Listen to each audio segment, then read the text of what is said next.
It's locked.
It's locked, all right.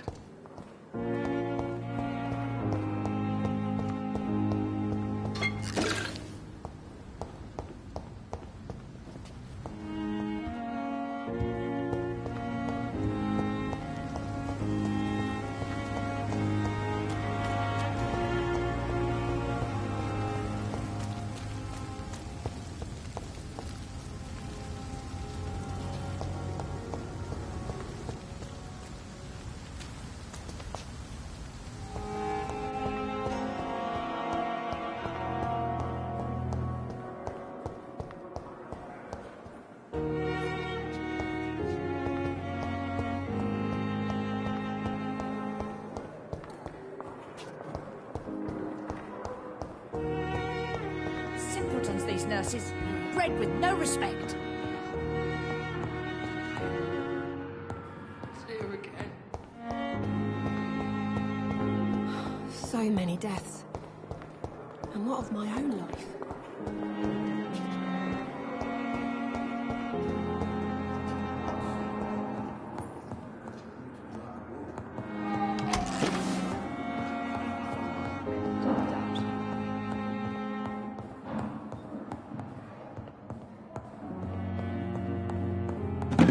I'm all right. Don't waste your time with me. Boy.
Evening, Edgar.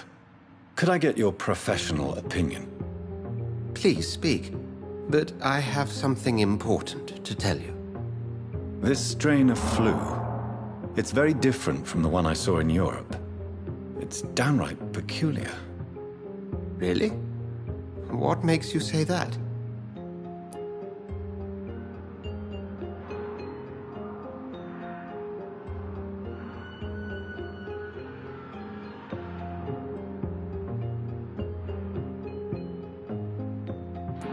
I've just looked at the blood of one of our recently deceased. I see. Do you have anything more to go on? This disease spreads and looks like the Spanish flu, but its effects differ greatly. The London strain is different from the continental one. This is very interesting. Did you find something else?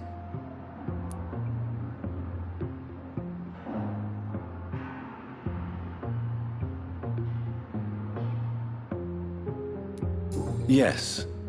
Unlike the flu, the infected begin to show an increase in outwardly aggressive behavior. More than simple agitation. Once docile people become violent. You mean like rabies? Is there a chance we could create a vaccine, Jonathan, like Pasteur? By the stove, that would be smashing. There's a lot we're not seeing here. But it is spreading, and quickly. If we don't act, the whole city could be lost. But Jonathan, we've a fantastic opportunity sitting right here in front of us. A weapon of choice. What on earth do you mean? Why, you, my dear boy. With your expertise and your blood, we could isolate the properties that course through your veins. Think about the possibilities.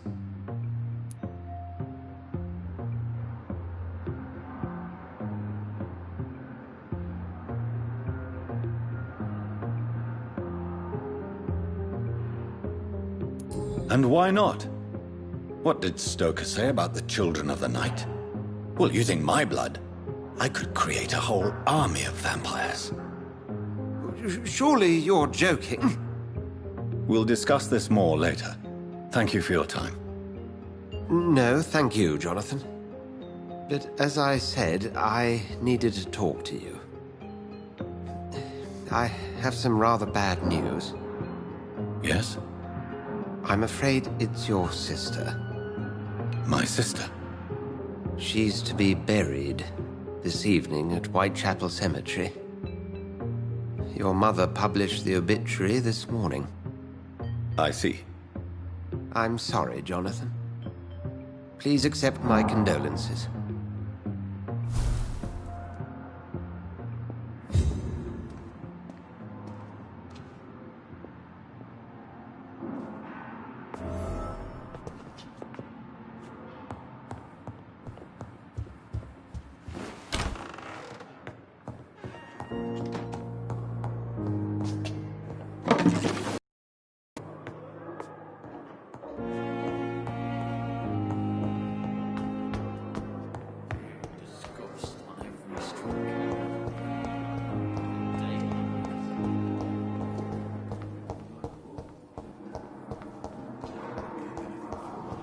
I never thought I would have to attend my murdered sister's funeral.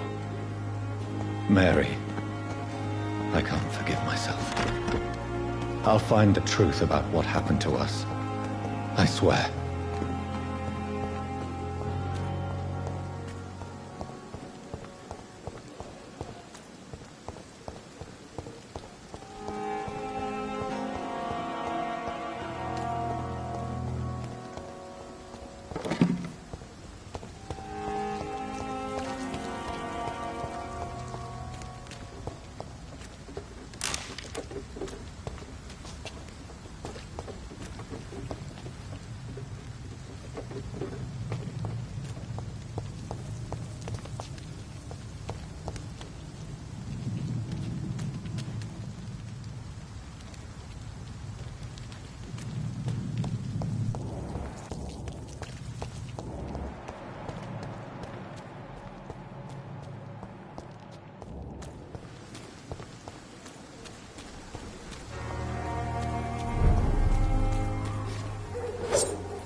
It's locked, all right.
Over there!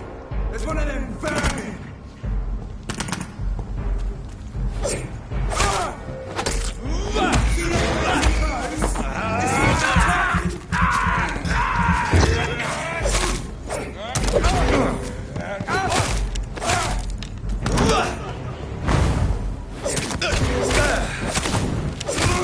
Christ, he's dead! Eat this!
My dear sister, I don't know if I have the strength.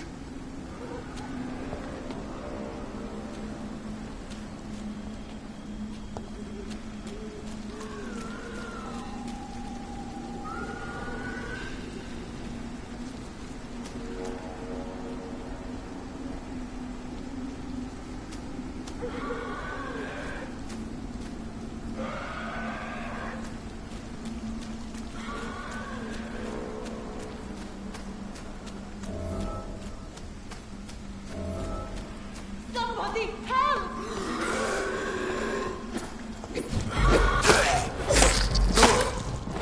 Who are you? What do you want?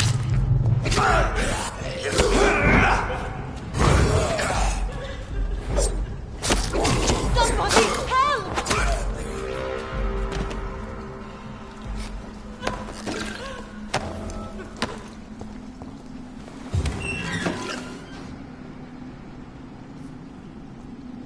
Are you all right, miss? I don't know. Who were those people? They wanted to kill me. Why? They've lost their minds in the epidemic. They won't come back for now. You seem to know a lot about them, sir. I'm Dr. Jonathan Reed. I'm investigating this disease. I am Xiaoxun. Thank you so much for helping me, Mr. Reed. I must go to the cemetery now. Goodbye.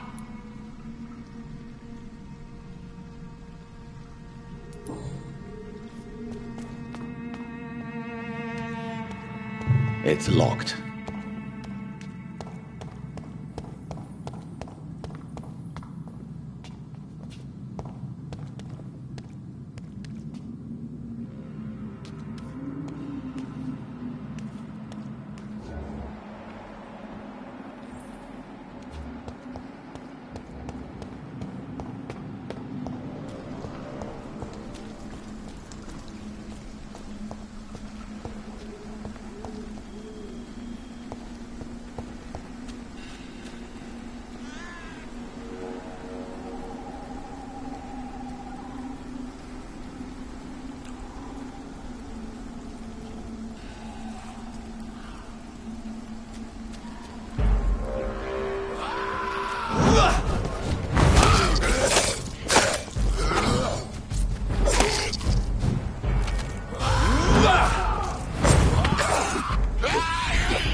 Since I can't reveal myself to my mother now, I must find a discreet spot to attend the ceremony.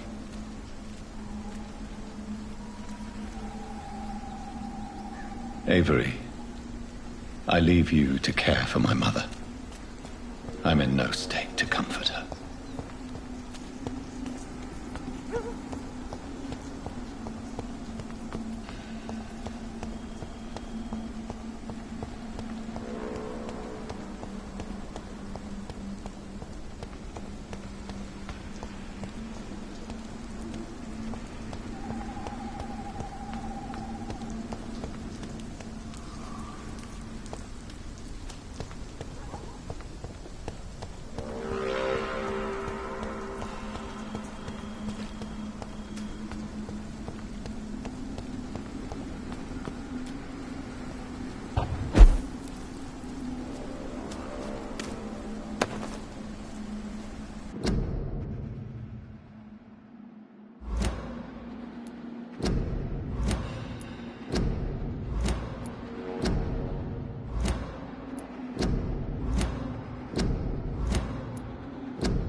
I am the resurrection and the life.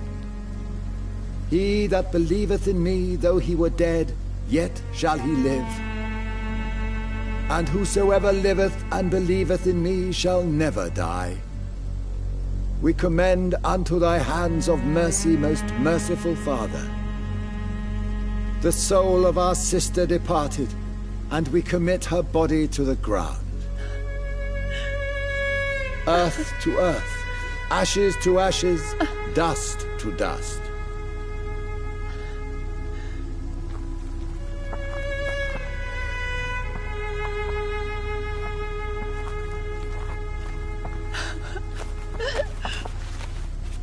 Why kill my Mary and stick her here in this cold, god-awful place?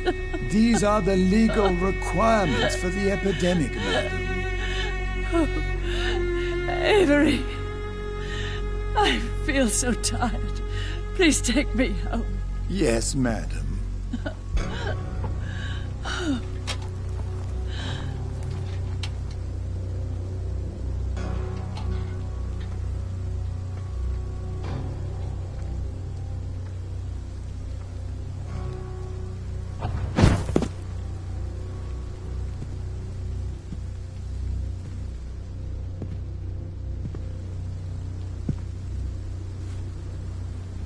Oh, Mary. What have I done?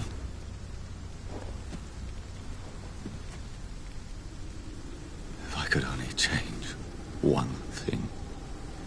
One thing. This is a nightmare.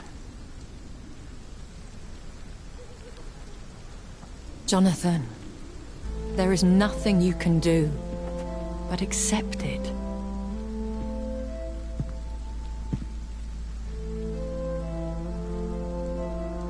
What brings you here?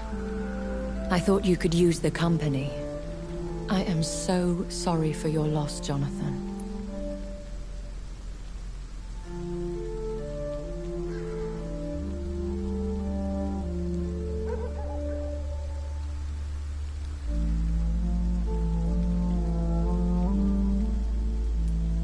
She was a good person. Vibrant, full of life. She was kindness incarnate, my Mary. You're a good person, Jonathan. And a young Ekon. A newborn cast into the night without so much as a candle to guide your way. She had been scouring the most dangerous parts of London in search of me. And it led to her death. Jonathan, don't. I still hear her last thoughts. They echo in my head. Her mind shattered, and it haunts me. Jonathan, stop. Listen carefully. You must come to terms with this. You must learn to live with what happened.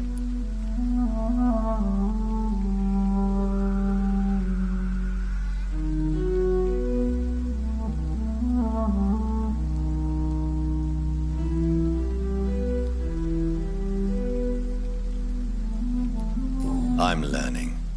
Every night is a new lesson. What I am, what I must do to survive. But my sister, she shouldn't have suffered because of my weakness. Don't you see? You're doing the work of our enemies, feeding your remorse. We are weakest when we grieve, and the guilt blurs our senses. And so this is why you're here. To warn me. You felt this pain yourself. You too have endured this. I don't want to lose you, Jonathan. I've lost so many friends. Loved ones I cherished. Pray for Mary's forgiveness, if you must.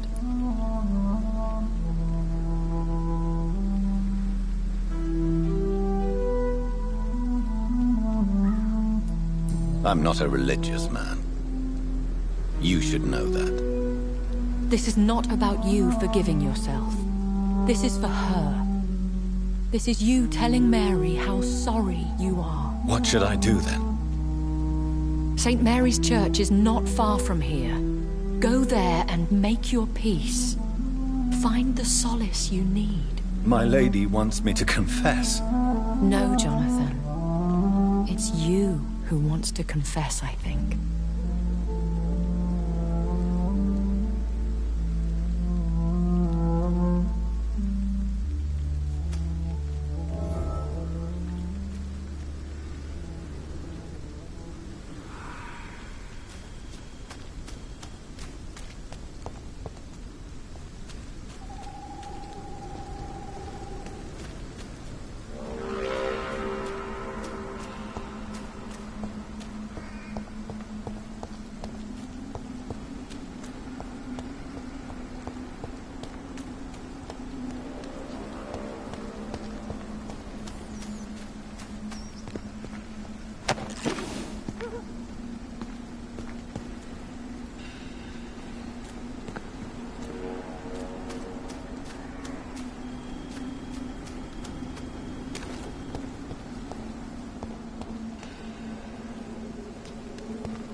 And off to church he goes. A newborn seeking divine consent to lick the blood from the soft and pointy crown.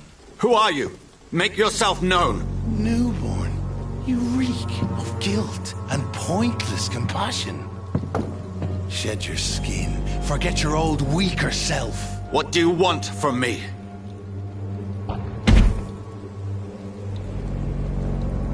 Ascalon does not approve of lone wolves who bring unwanted eyes to our pastures. So your name is Ascalon? Ascalon's will is vampire law. Learn them, abide by them, or I shall return as your judge and jury.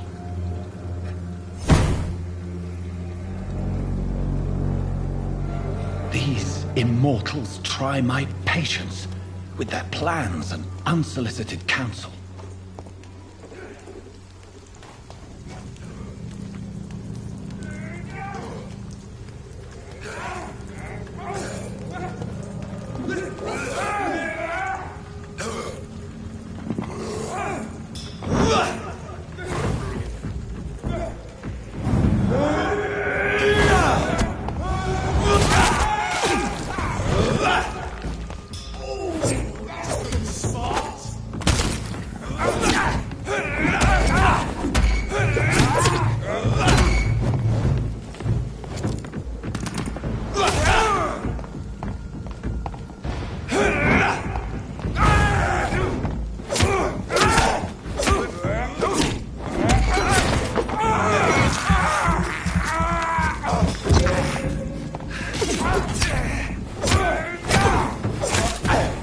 This man stunned me with his faith.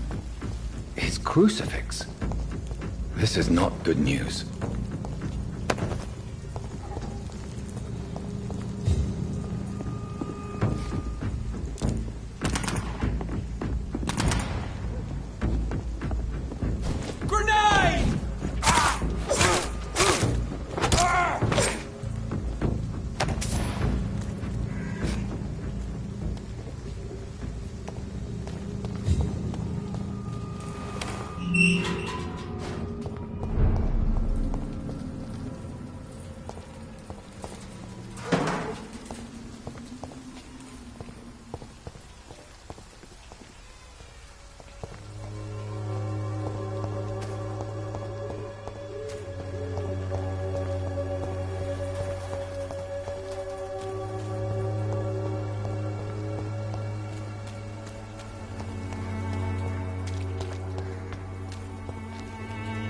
Good evening, Doctor. Do you need assistance? That would be nice of you, Doctor. Who knows what I may have caught during my investigation.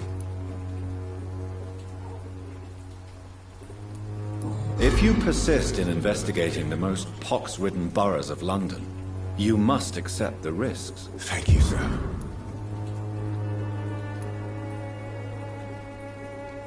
Have you any news of Nurse Crane and her dispensary? I'll never know what goes on in that place. But as long as people are getting better, I'll stop investigating her.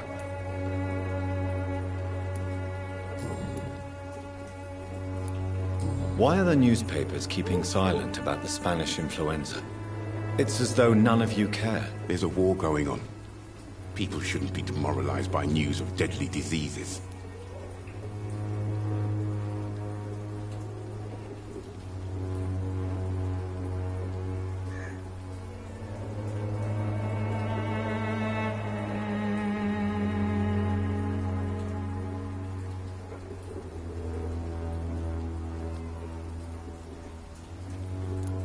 It's a disgrace. People are left to die alone. No one is properly informed of the risks. These are bad times indeed. So much for the glorious British Empire.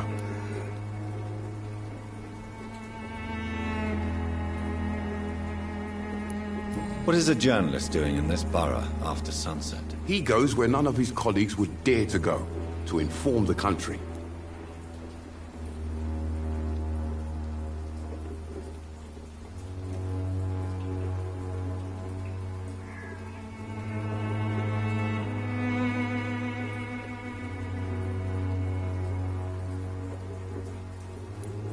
So you risk your life to reveal the truth.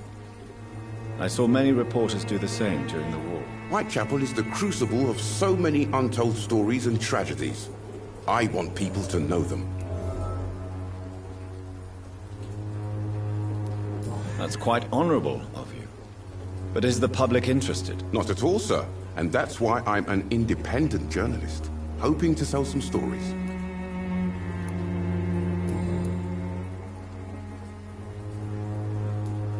Have you any idea of the danger you face in these streets at night? I've had to run and hide more than once from frenzied mobs incensed by the fever. Do you think the flu is really responsible for this, Doctor?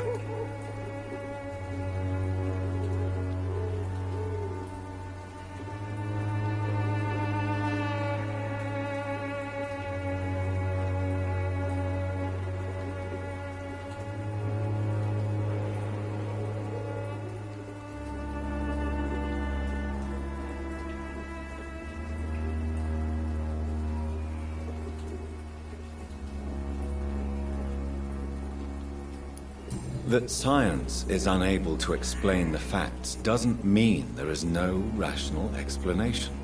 I confess, I share your point of view, Doctor.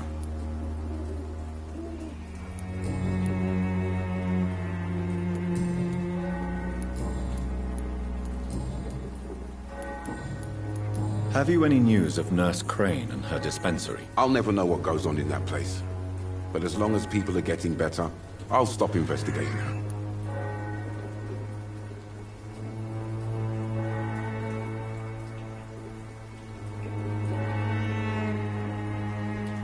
Goodbye, Mr. Darby. Farewell.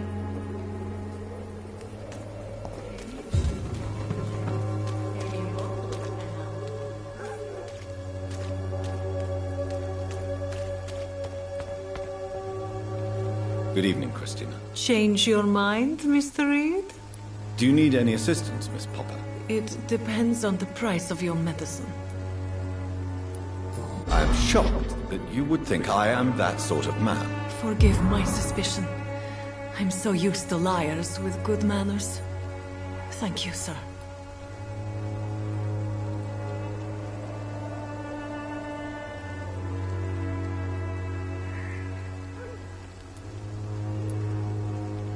What do you know about Nurse Crane and her dispensary? That woman is a saint. She's living proof that a strong will is sometimes all you need to make a difference.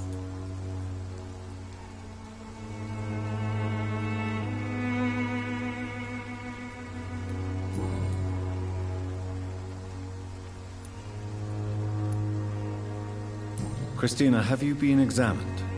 The epidemic is spreading fast in London, and you could be exposed. Or expose others. I don't like doctors or hospitals, but I don't like you asking questions.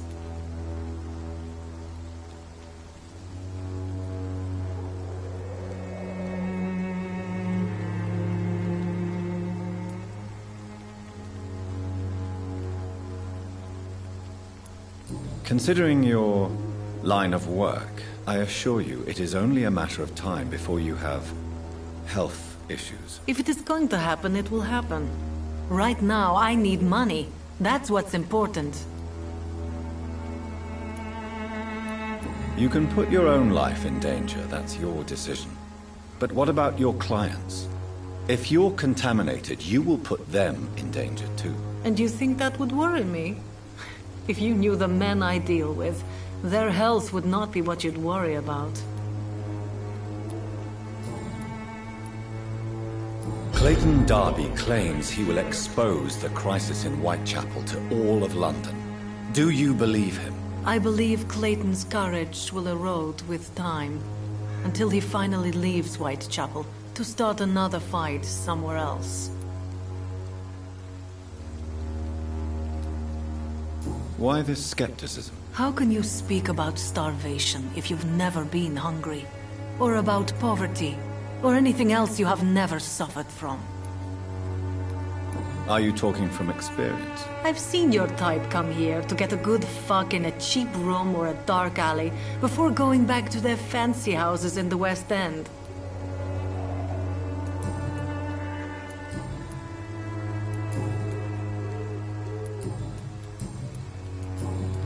Goodbye, miss. Take care of yourself as best you can.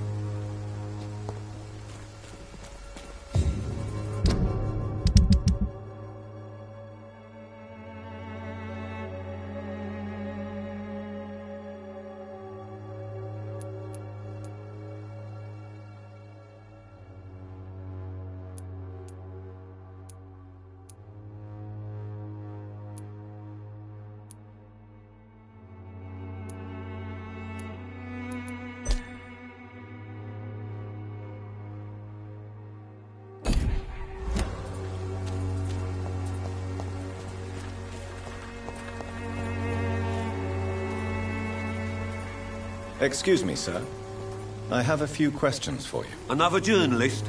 I didn't answer the first one, so piss off! I'm not a journalist, I'm a doctor. A doctor, you say? It's quite a rare breed in this part of town. Really? But still, here I am. Dr. Jonathan Reed, at your service. I'm Joe Peterson to some, but Colossus Joe to most. And I don't remember asking for your service, sir. Can I offer you my medical expertise, Mr. Peterson? The name is Colossus Joe. I don't get sick.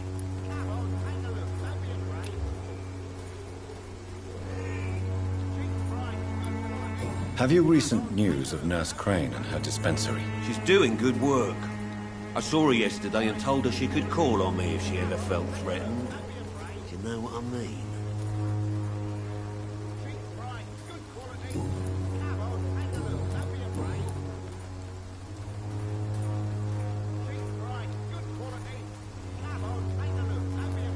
According to you, physicians are scarce in this part of town. Why is that? Not familiar with this neighborhood, are you? I guess your fancy colleagues are too afraid of being stabbed in the back. This part of town does have quite a reputation. Would you say it's justified? Totally. Look at me, for instance.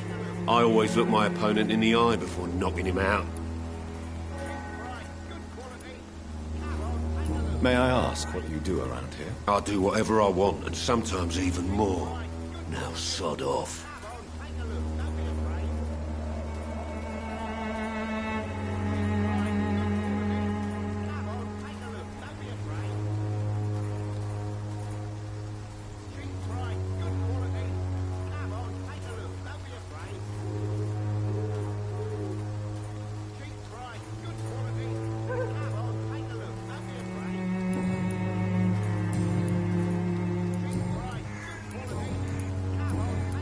Goodbye, Mr. Peterson.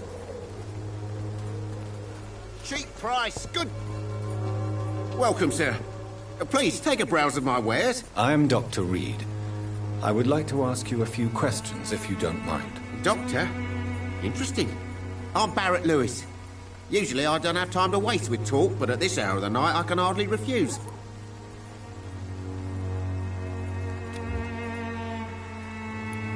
Right then. Show me what you have.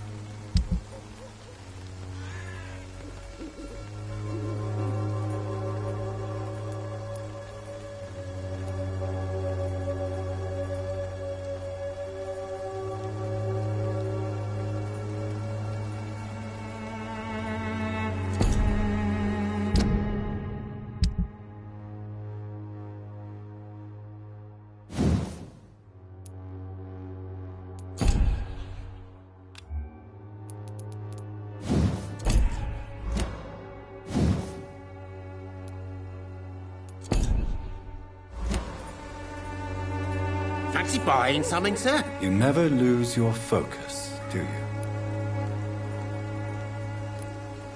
Right then. Show me what you have.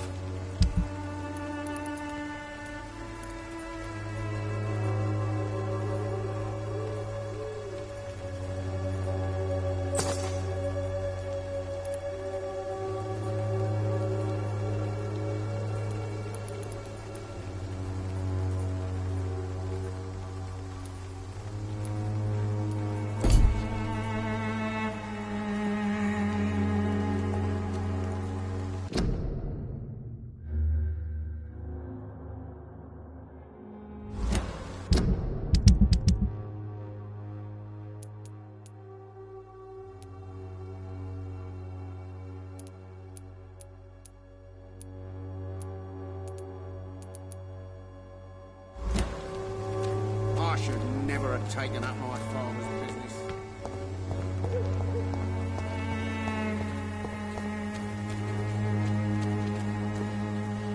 Good evening. Do you remember me? If you're here for a reward, you'll be sorely disappointed. But I'll gladly shake the hand of a fellow countryman. I'm not here for a bounty. I'm a doctor. Dr. Reed from the Pembroke. A doctor? In Whitechapel? What an opportunity. My name's Bates. Cadogan Bates. Do you require assistance, Mr. Bates? Not me, but your skills could help a lot of people round here. That would help my business, because I say, a live tenant's a paying tenant. Since I took an oath to help people, can I be of assistance? Well, seen better days, that's for sure. But it was bound to happen with all these refugees about. Infecting you is probably the last thing on these people's minds. Take this, in any case. What? You give me this for free? Don't have a clue about this place, do you?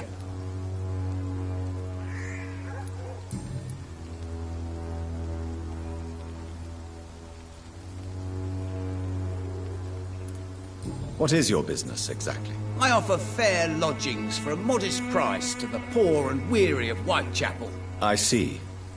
And what about those who cannot pay? Well, deals can be done, if you know what I mean. Money's not the only currency. After all, I'm not immune to a pretty face.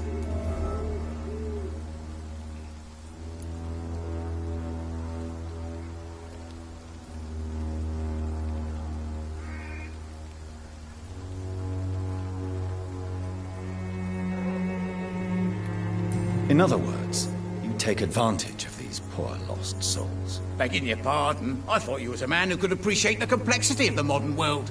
Things ain't just black and white, you know.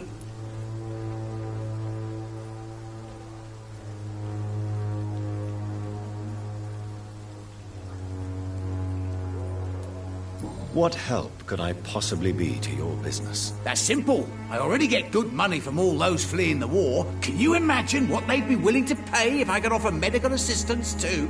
Mr. Bates, do not make me regret saving your life in this quarantine zone. I understand, Dr. Reed, you're from a good family. Don't want to get your hands dirty. That's fine. I'll be happy to act as your middleman.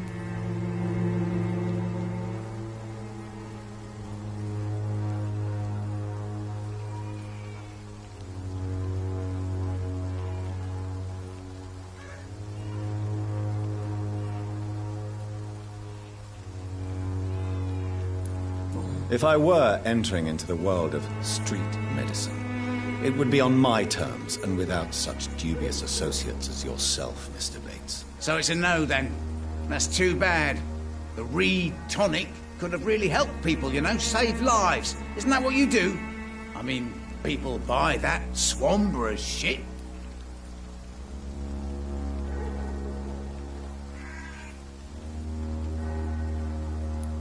It's unusual to see someone so happy around here, especially considering the current situation. Ha! Why should I be sad now? There've always been wars, disease, tragedy. There always will be. That's an unusual way of seeing things in these trying times. I don't see why I should shed a tear for another man's woes. I'm healthy, and I intend to stay so.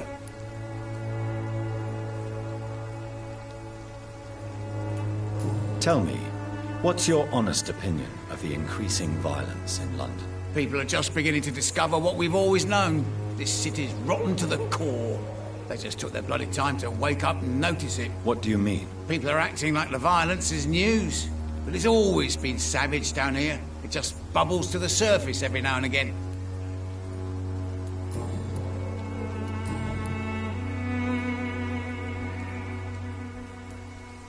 You seem to have recovered well since your attack. Do you ever think about what happened to you? Not much. It was a fucking nightmare. Savages, absolute bloody savages. Their appearance. Jesus. That made me want to puke. You'd better not come back here. I won't be around next time to save you. I want to know everything about the recent violence, Cadogan. And I want the truth. Well, rent may be a bit high, and yeah, I've had to evict a few people. But that's business, isn't it?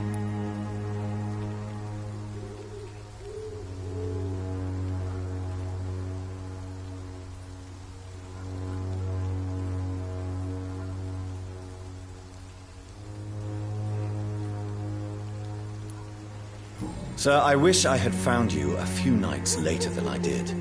Or maybe never at all. Death would have been a well-deserved punishment for your villainy. Yeah, but you saved me, didn't you? And you do it again, because you're a decent chap. Just know I'm not. Take this as my final warning. You will not profit from the misery of others. Business is one thing, but what you do is quite another. Really? What you gonna do? You ain't from here. You ain't Whitechapel, Doctor. You wouldn't know the first thing about playing dirty, even if you wanted to.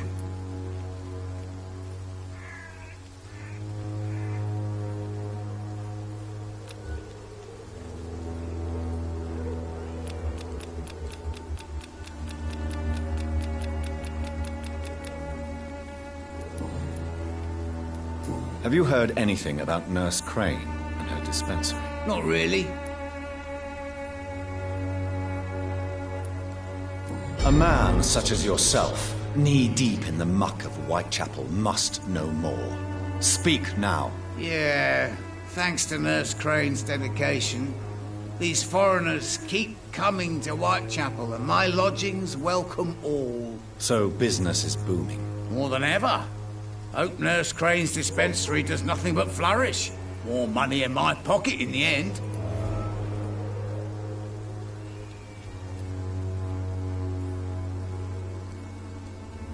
Why am I not convinced? Maybe it's because you lack faith. Being a skeptic must be useful for a man of science.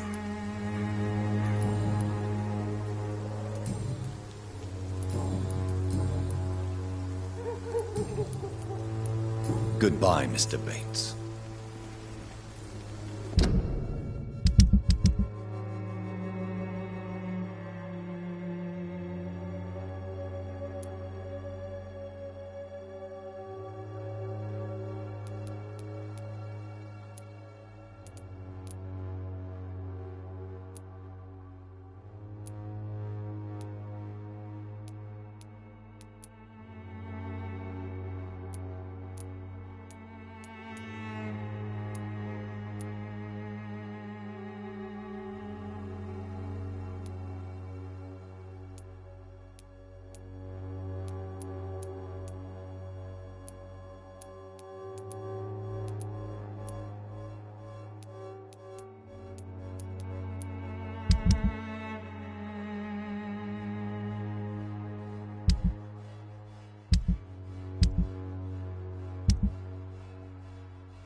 This district seems to get uglier every year.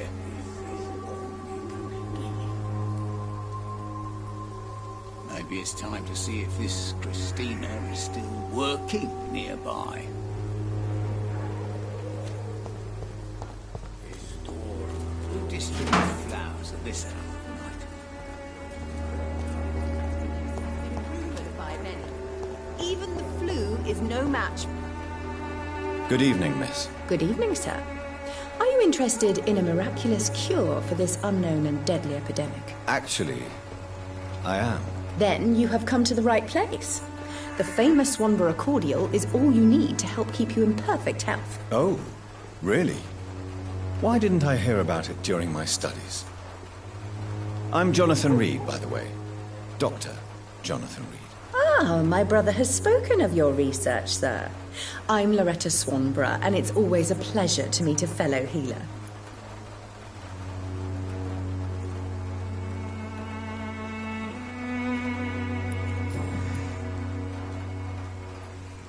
Tell me, who intrigues you most in Whitechapel? The region itself is something to see, but I would say Camellia the mute florist who gives away her flowers.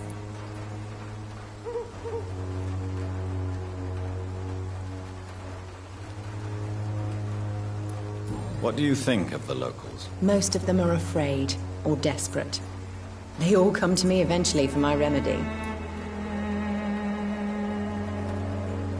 Is there anyone I should avoid? Cadogan Bates, without a doubt. The bloody bastard remorselessly exploits poor migrants as soon as they get here.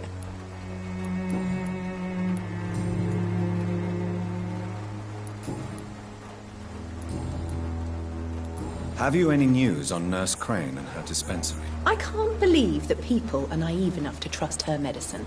She's just a shady nurse with good connections. I'd like to see what kind of medicine you're selling.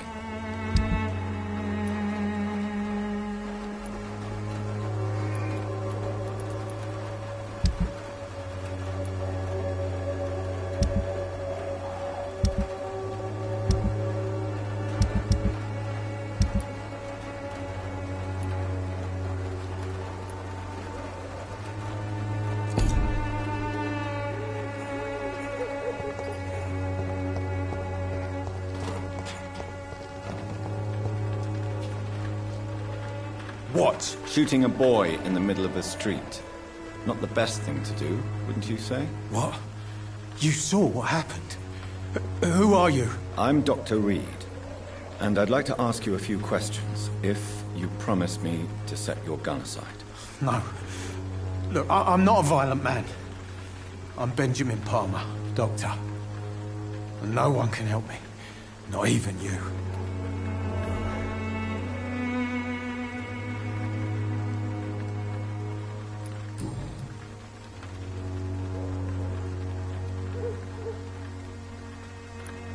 What can you tell me about this place? Nothing to say, really. This is where I used to live, and this is where I live now. You don't have anywhere to go? No family that would welcome you? Not since the death of my wife, Albert's mother. She was sick, you see. Long before the flu and all this shit.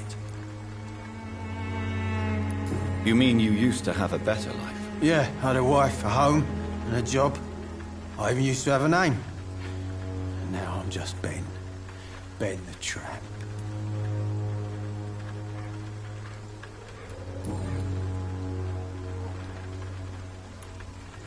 Perhaps you could focus for a moment and tell me your troubles. I'm sick, broke, and my son just stole my pills. Everything's coming up roses.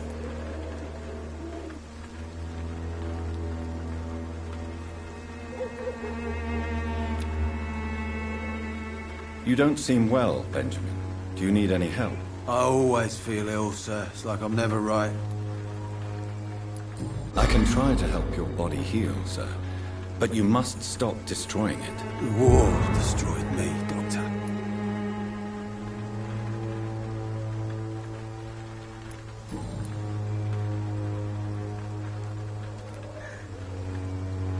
Whatever the boy did, I'm sure he didn't deserve a public execution. I swear I didn't want to hit him. It's just that I'm sick in the head, you see, and the boy just frayed me last nerve.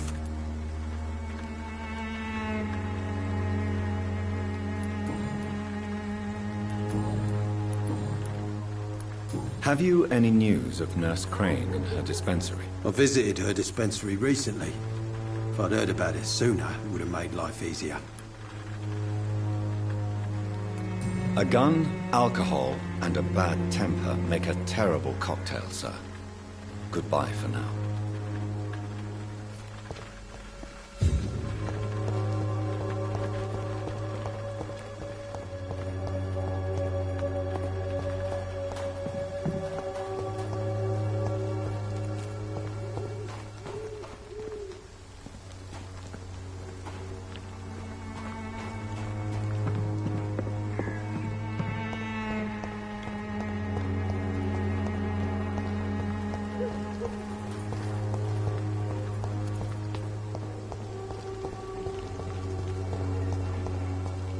I won't end up another drunk arsehole littering the... How are you, boy? I'm not your boy, all right? Now piss off.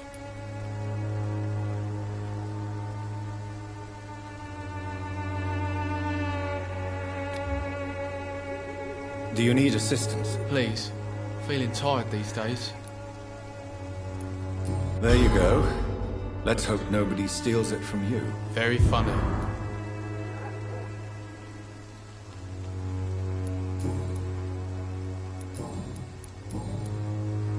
What happened? Did you really steal that man's medication? Hey, I didn't do anything, it ain't me.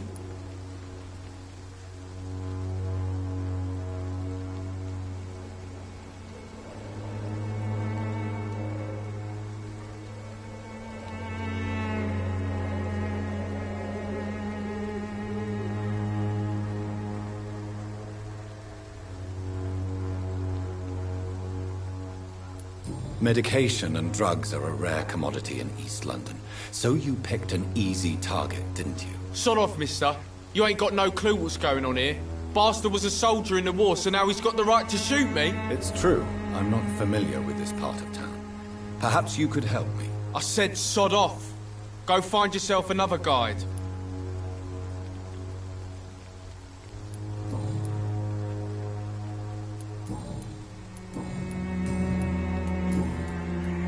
I found the recruiter you were expecting.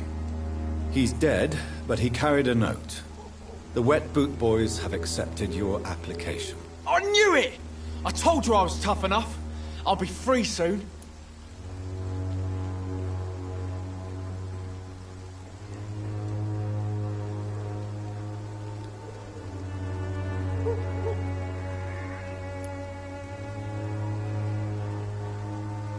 You're being manipulated by these criminals. What's worse is that you're clever enough to know better. You're all fancy words, none of which concern me. Go worry about someone else. I'm fine and I've a future here.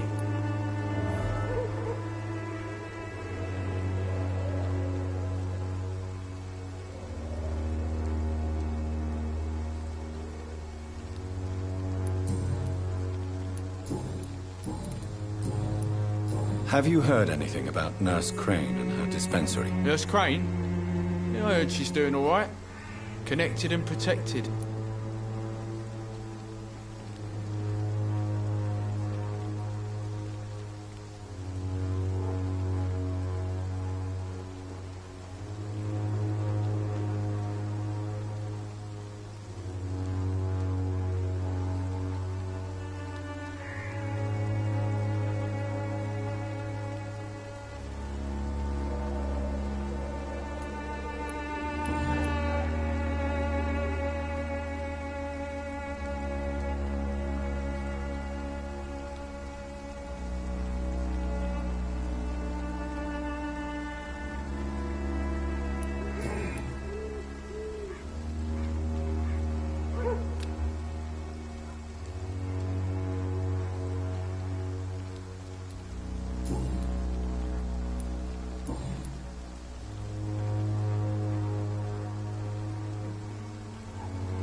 Goodbye, young man.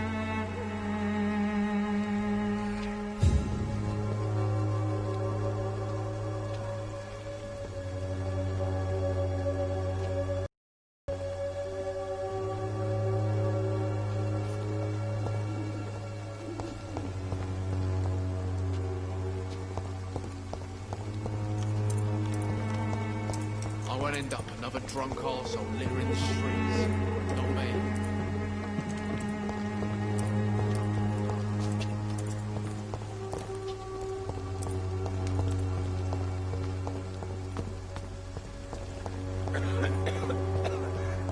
The Swanborough cordial can be the answer to all your problems. As long as you...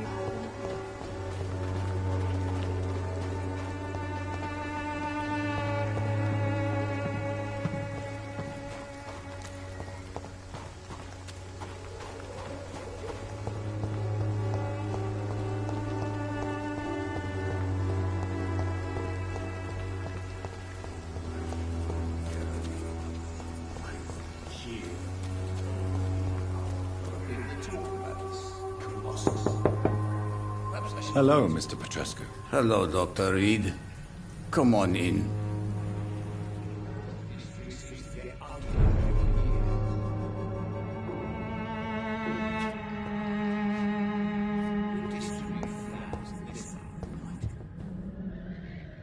If you want to talk to Dorothea, you must go across the courtyard and take the stairs. We've not been formally introduced. May I ask your name and occupation, sir? I am Darius Petrescu.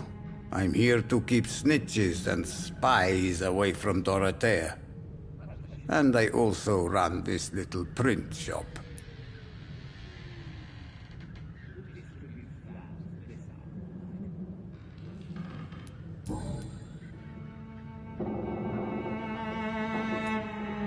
Did you refuse to publish Richard Nethercott's previous works, Darius? Yes, his manuscript is as pompous as he is starched. Now there's a man who loves the sound of his own voice. You could have told him so. As a great writer recently said, politeness is the most acceptable hypocrisy. Tell me everything you know about Camellia, the mute florist. I do not believe in the afterlife, Doctor, but I'm almost convinced Camellia is an angel. She volunteered to give out our medical leaflets.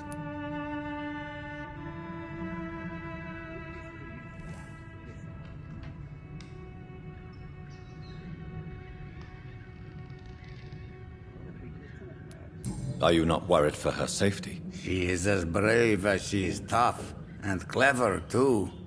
If only I had met her when I was younger. Are you in love with Camellia, Mr. Petrescu? Don't be stupid. If I had met her when I was younger, we could have won our revolution. Who is she, really? Do you know where she's from? She's not from around here, that's all we know. Camellia is not even her name.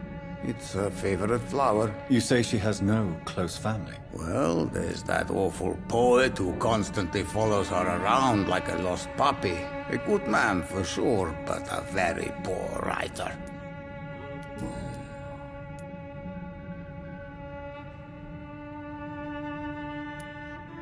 So Dorothy's real name is not Crane? Like myself and many people in this area. Dorothea is from occupied Romania. That's all you need to know. She seems important to the community. More than you can imagine.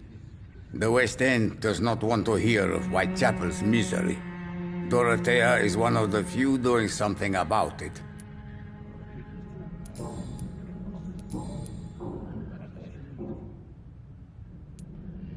Do you have any family left, Mr. Petrescu? Children or grandchildren? Who knows? I have abandoned my people for so long, they might as well be dead. As dead as I am for them, I suppose.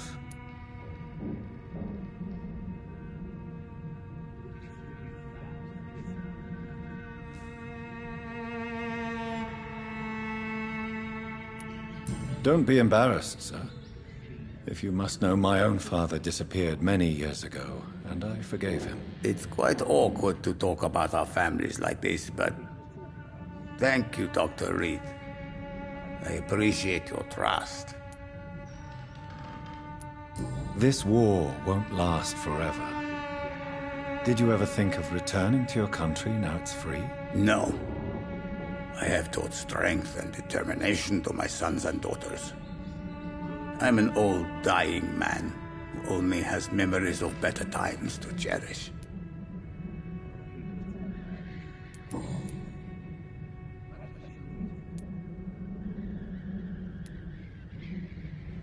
How is Nurse Crane these days? I don't know what you told her, or what kind of deal you made, but Dorothea seems less anxious recently. Thank you for that, Dr. Reed. I know you fought for your country when it was occupied, Darius. Tell me more about it. I know my days are numbered, and I know I won't see my homeland again. But I fought for Romania all my life, and I will until my last breath. But Romania escaped the grasp of the Austro-Hungarian Empire. It's a free country again. It is not the country I fought for. My homeland is not appeased, Doctor. And I still see a dark future ahead for my people. How did you meet Nurse Crane, Darius? Why does she trust you? I'm her oldest friend in England. Dorothea and I share many ideas about this country and about the country we left. You mean occupied Romania, don't you? Even if not directly, I fought against your enemies. Really? Then perhaps you have more in common with Dorothea than meets the eye, Dr. Reed.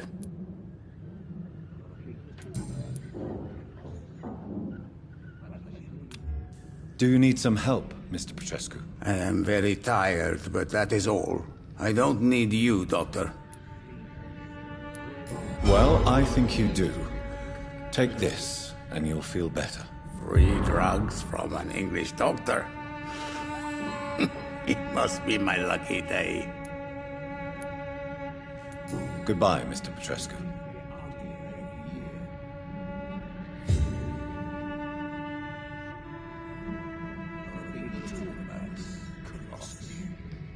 Perhaps I should look into it.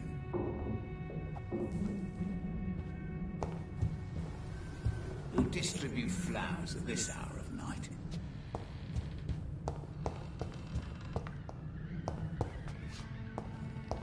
It's locked.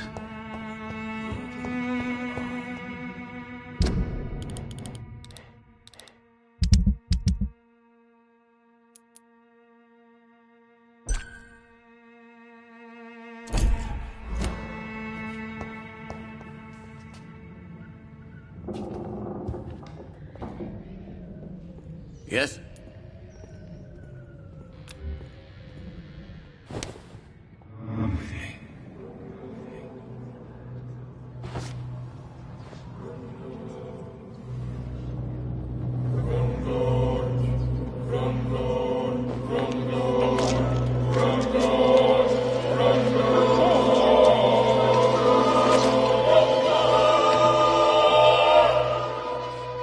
Who will assist Dorothea helping our comrades now that I die?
Welcome back, Dr. Reed. Good evening, nurse. How should I address you? Dorothy? Dorothea? Miss Crane? Dorothy is all right. If you don't mind me calling you Jonathan. That's fine with me. What can I do for you then, Jonathan? How is the sanitary situation in Whitechapel? We have a lot of diseases, and not all linked to the epidemic. Maybe you could provide medical help to those in need. How are things going in the dispensary? Things are going fine since we made our arrangement.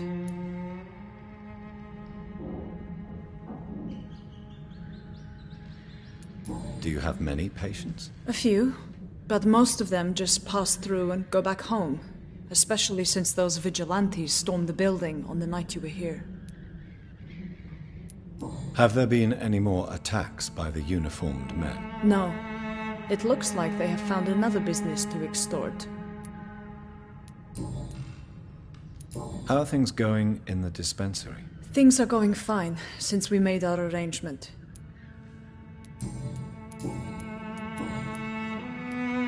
I hope you've stopped jeopardizing this facility with your illegal business, Dorothy. Yes, I have. Most of the time. But the blackmail money is too useful to stop it completely. I just target less dangerous people. Why did you blackmail Lady Ashbury? She's a generous person. You could have asked her for money directly. She killed those patients, I'm sure of that. I know you like her, but that gingerhead has a taste for blood. Who is the current victim? I would rather you did not know. You are my client, not my accomplice. Besides, I'm much more cautious since the first time you found me. Do you need medical help, Dorothy? I'm a professional nurse. Rest assured, I'll ask for your help if I need it.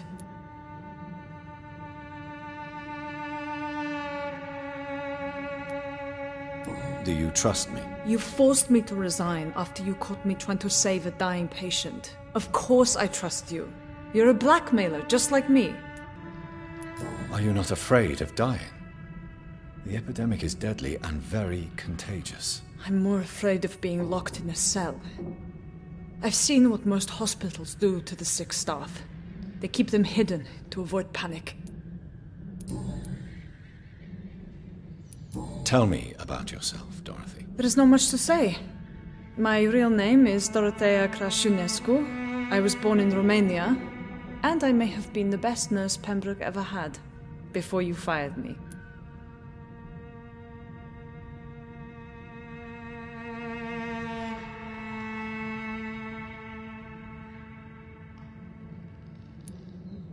Do you think about going back to Romania?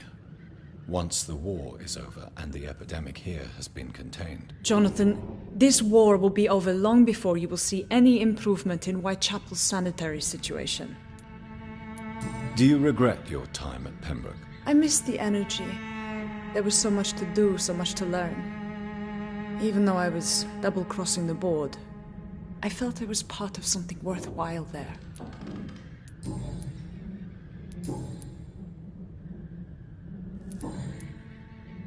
How are things going in the dispensary?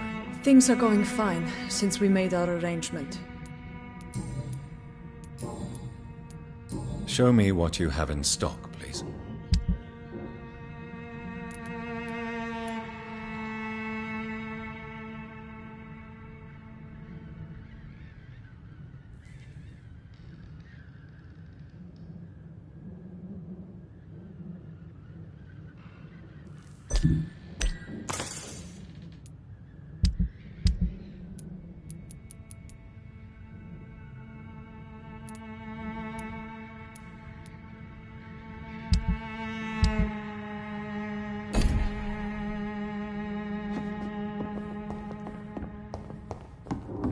It's locked, all right.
Mr. Evening, Doctor.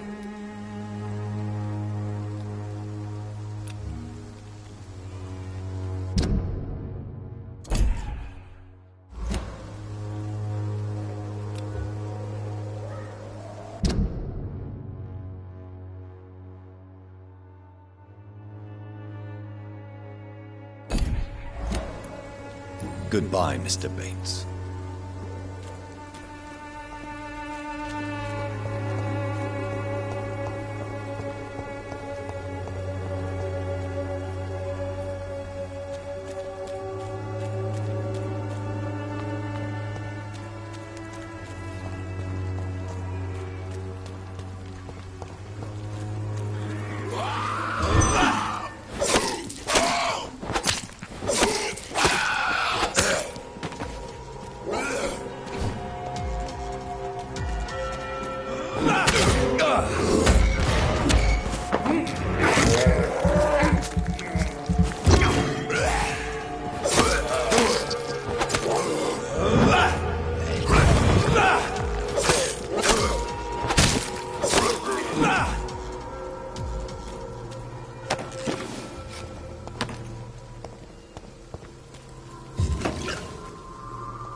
Not exactly a treasure chest.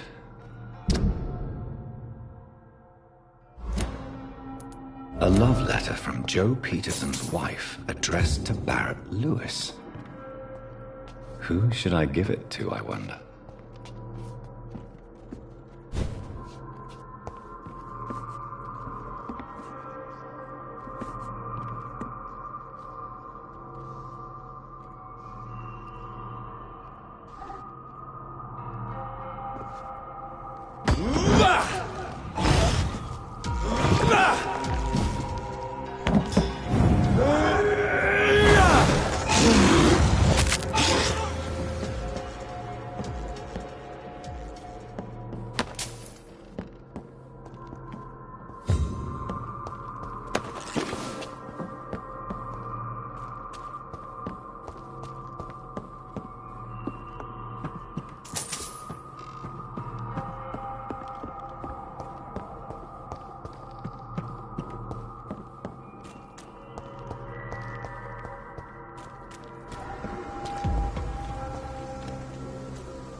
Step away, sir. Leech! Watch out!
neighbours, for Christ's sake. I prefer not to give you another beating, Barrett.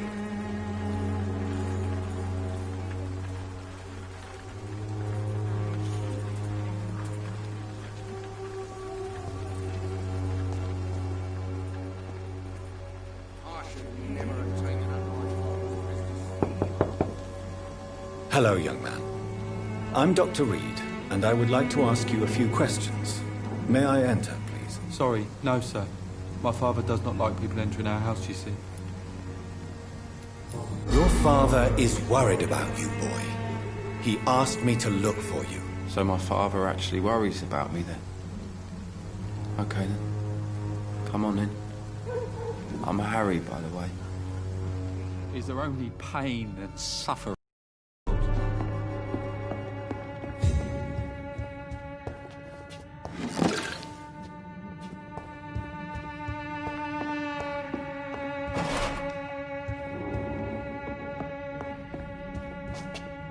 Even my dreams are soaked with gloom.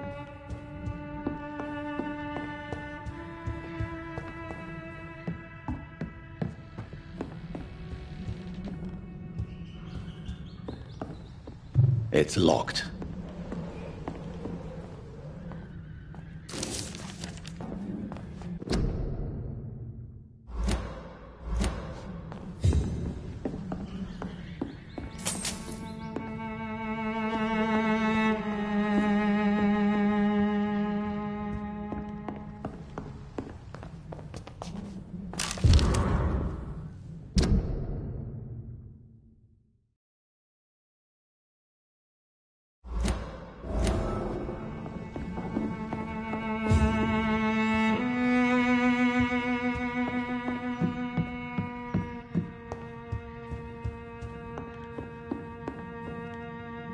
So, may I ask you a few questions?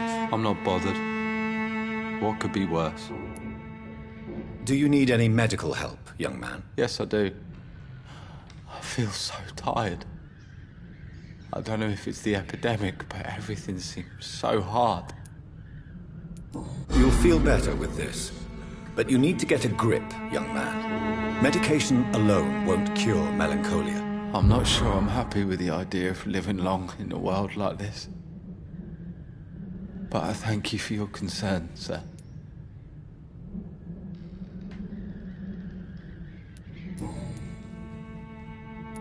How do you feel? I'm fine. I mean, it's not easy every day, but I'm fine. I'm just tired of being sick all the time. If only I could be tough, like... Well, you know. Speaking of which, what can you tell me about your father? My father is an idiot who makes idiot things. That's all I have to say. Forgive my bluntness, young man, but you don't seem happy living in Whitechapel. Why should I? I never wanted to come here in the first place. It was my father's decision. And look around you. Does this look like a nice place to live?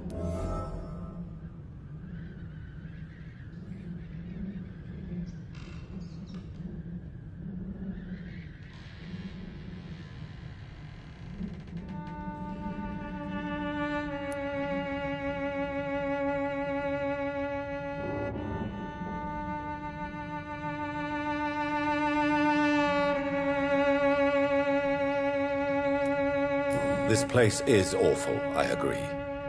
But does that not mean your situation can only improve? That's exactly what my father says. Harry, you should be grateful for what you've got. But I wasn't even consulted when we moved here.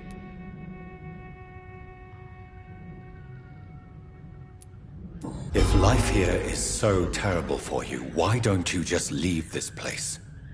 Have you ever spoken to your father about it? I don't go outside. It terrifies me so. I went outside once without my father noticing and I saw terrible things.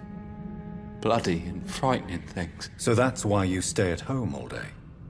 For fear of the epidemic? I'm not afraid of disease or death, Dr. Reed. It's the living I'm afraid of.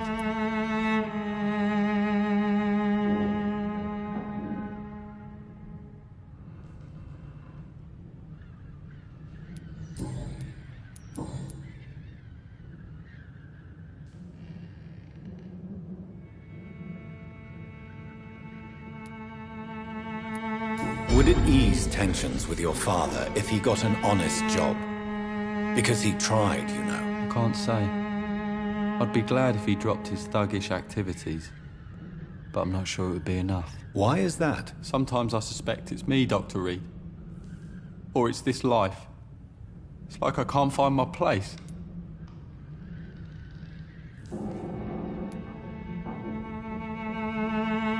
Do you remember when Barrett Lewis was close to your family? To your mother? Not really. I was too young. But I remember it was a happier time.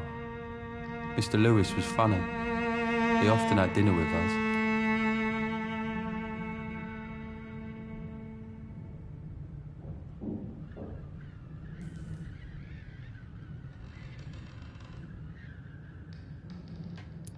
How was he towards you? He was nice, I guess. He never forgot my birthday. He always offered me books. I liked books.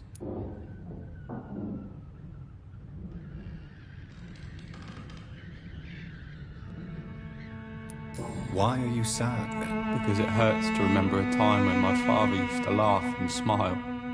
It hurts to realise he's as sad as me now.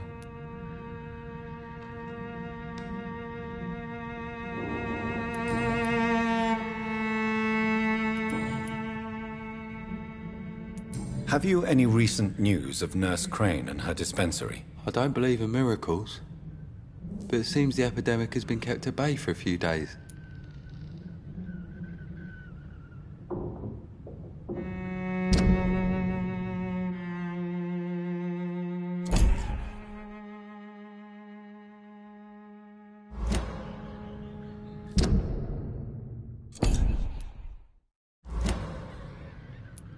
Goodbye, young man. Take care of yourself.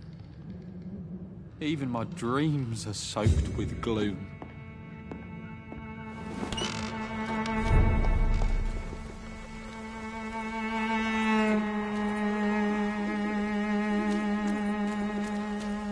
You're late.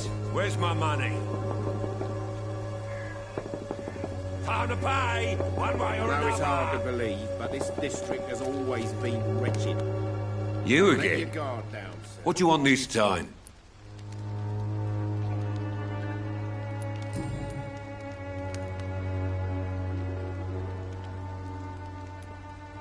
Why do you keep on working for the gang, Joe? You know it doesn't suit you. It's true, I hate this job.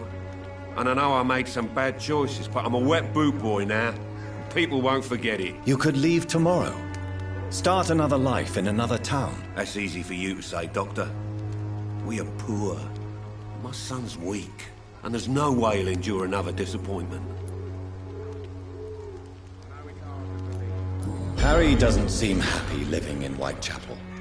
Why did you make him come here? I've always put my son's interests above everything else. Whatever he may think. Our house is small but affordable.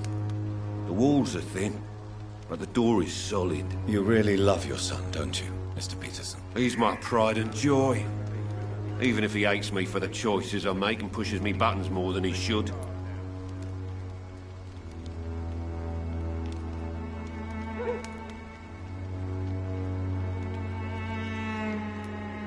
Do you have any regrets? Only one. Not to have my beloved wife by my side. She died when Harry was little. My sweet Jane. She gave the boy confidence.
Since the criminal nature of your job means you could be arrested, are you not afraid of what would happen to your boy if you were? No one will ever take my son away from me.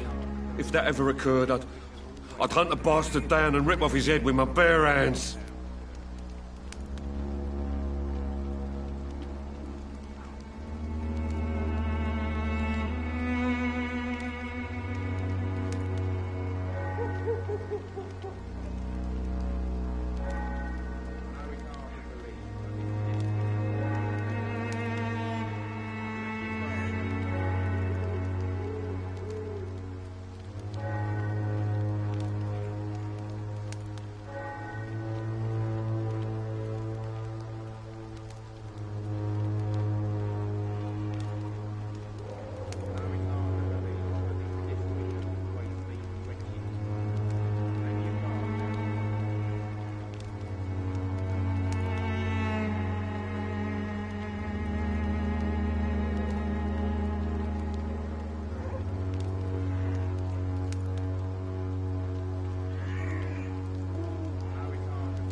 I think the documents in this box could be of some interest to you. Really?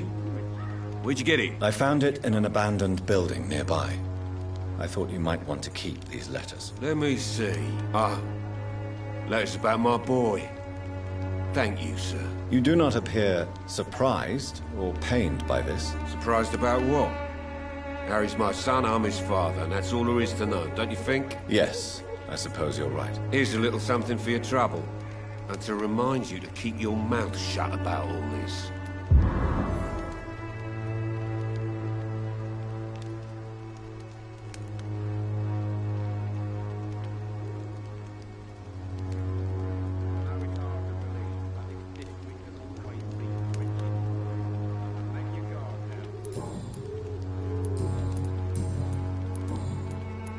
Goodbye, Mr. Peterson.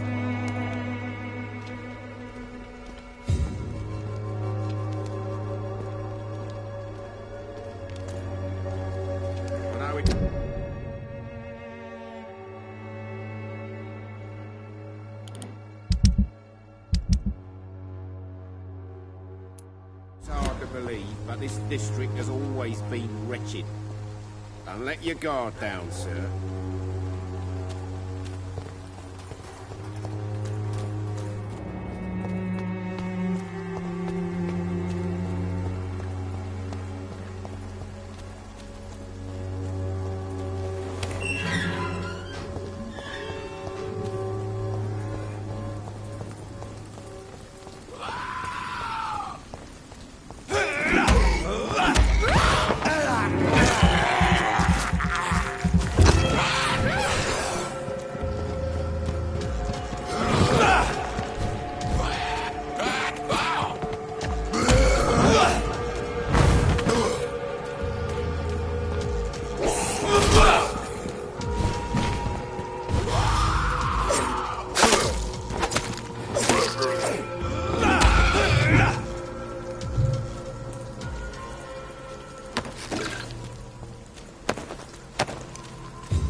Good evening.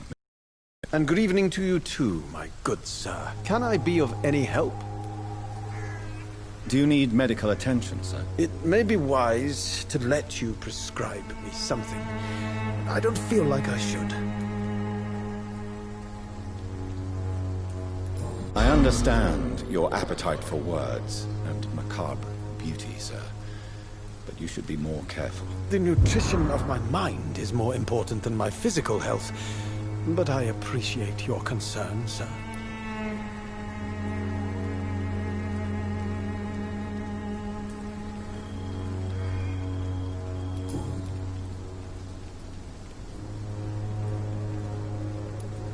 You don't really make a living from your scribblings, do you, Richard? No, sir, I don't.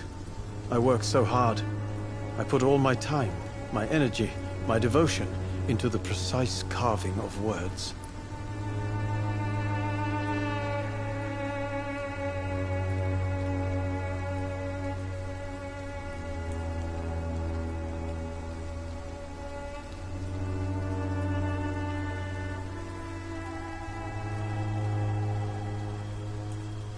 Perhaps it's time to think about something more useful to do.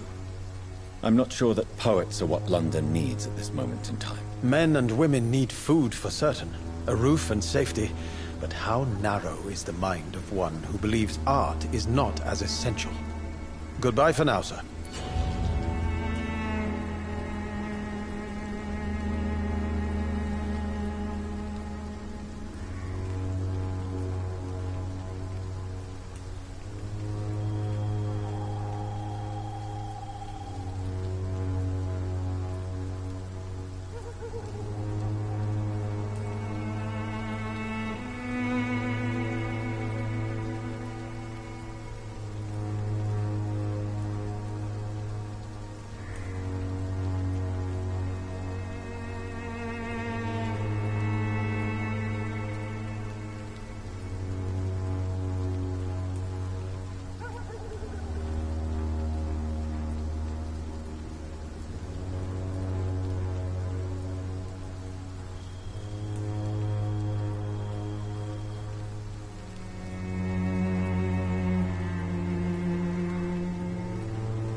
Did you know the mute florist is a member of a secret society? No, I didn't.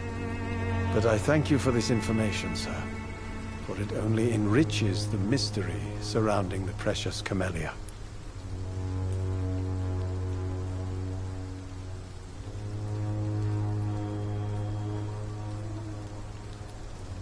Are you not curious? Is there not more you wish to know? That girl has not an ounce of malice in her. Whatever she may be hiding, it's certain to be for the benefit of most, if not all. I fear you are a hopeless romantic, Mr. Nethercott. Guilty as charged, Dr. Reed.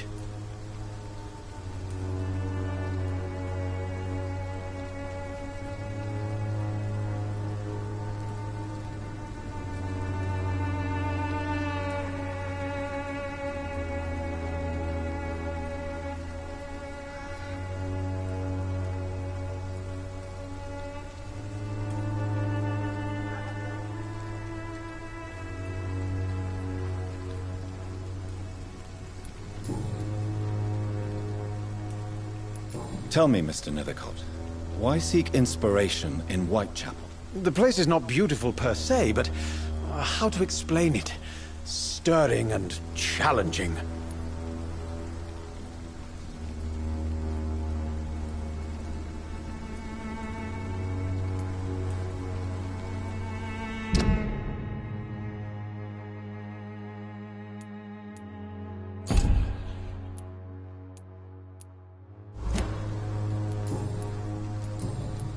I'll leave you alone, sir.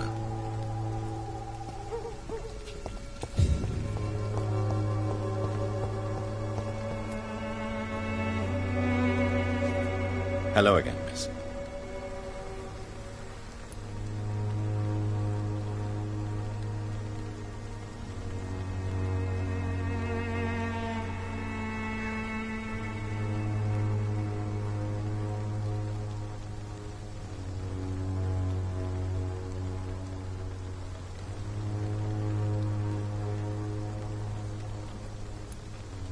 Hello, Camellia. How are you, partner? Come on, girl. Smile. Don't you know Dorothy and I have an agreement? We're on the same side. No? All right then, as you wish.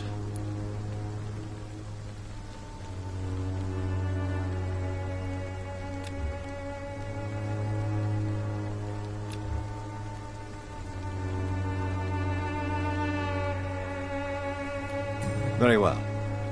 Goodbye, then.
Yes? What is it that you want? I'm sorry to disturb you at such a late hour. No worries, my son. I'm still quite awake, having just returned from a funeral. Yes, I know. I've forgotten what I wanted. I don't know.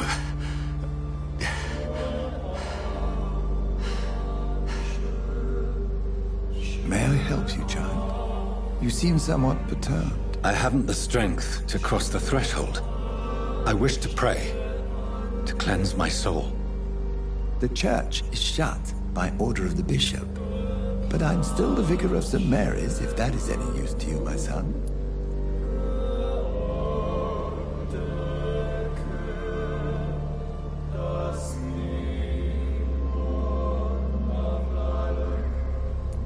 You seem to me a good soul, Vicar. But this is a personal matter. There are no secrets from God, my son. If your heart needs comfort, consider me your chapel. For I can be as silent as stone.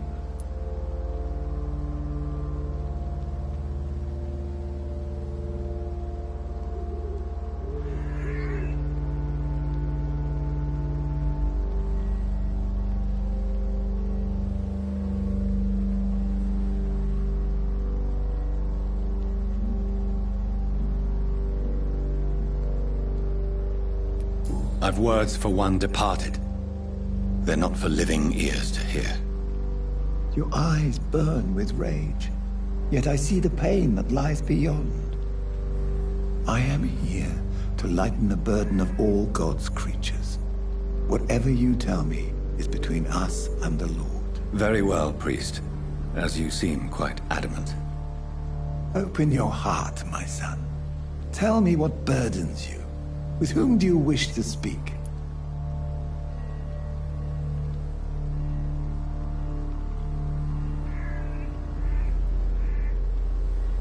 Just know, I cared for her.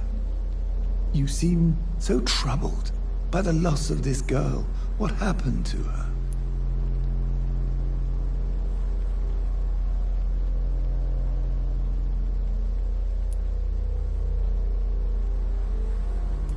It was an accident.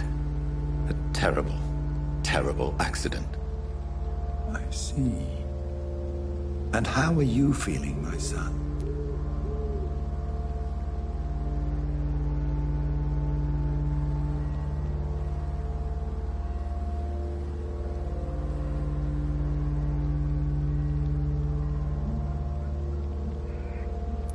She died because of me. How do you think I feel? I have a final question for you, my son. This is of the utmost importance. Ask your question, Vicar. What would you like her to know?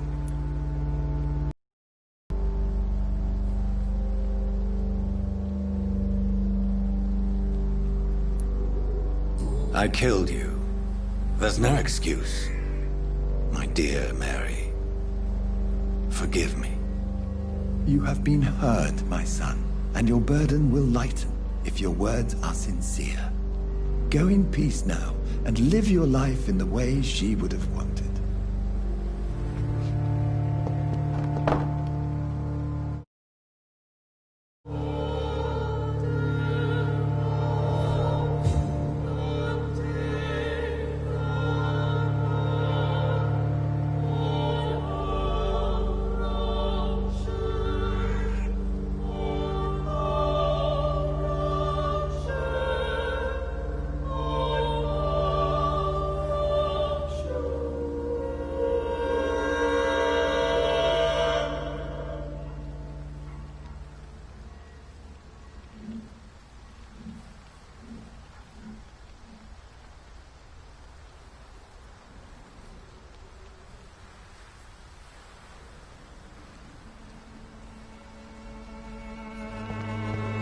Whatever happened on this dock is between my sister and I.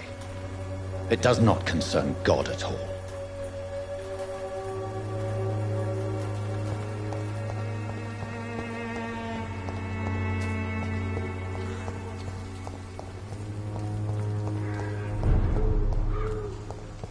Look lively!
remember you.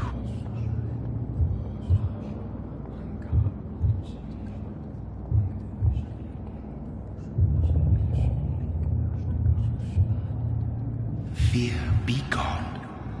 I would harm no child of my making.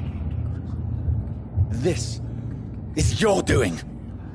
You made me. Made me this creature. What are you? I am the land. You are our champion.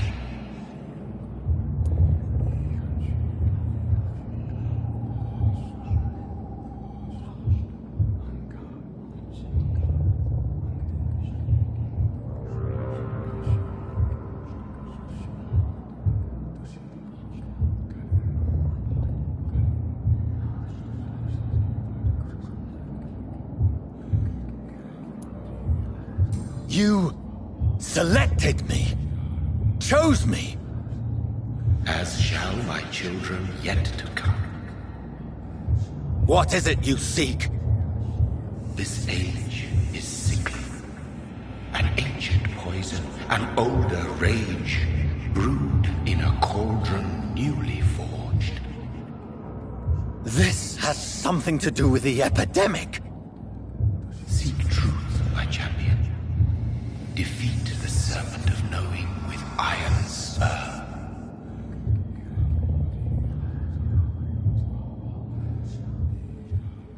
I've had enough of others making decisions for me, pretending to know how I should feel or behave.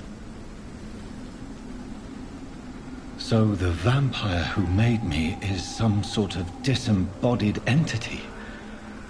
Or was he just projecting this vision in my mind? Maybe Edgar can help me with this one.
Are you Miss Shun? My name is Xiao Shun.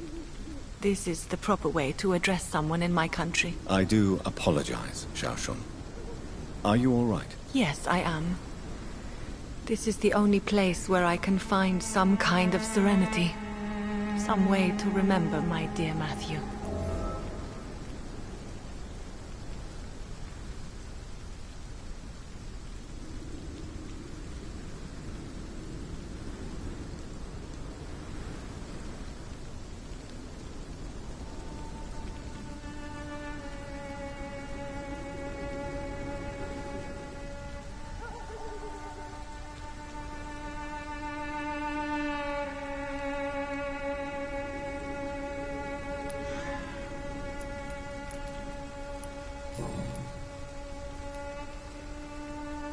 Tell me how your husband died, Xiao Shun. Matthew died of the Spanish flu, like so many others.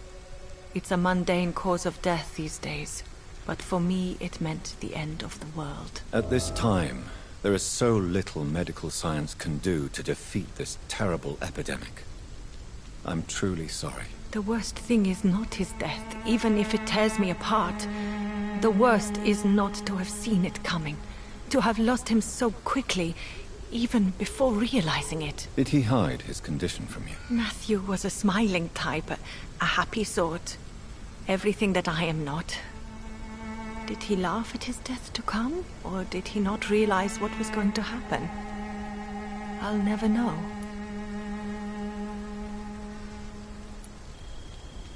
The Spanish flu may be the worst disease mankind has ever faced.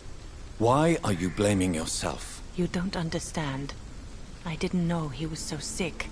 I didn't realize the gravity of his situation until it was too late. As harsh as this sounds, we are all equally vulnerable to this awful disease. It can take the strongest man in just a couple of days. I never said goodbye to Matthew. We never realized how bad it was. We laughed about it even. He always made me laugh. Now I don't have enough tears to shed.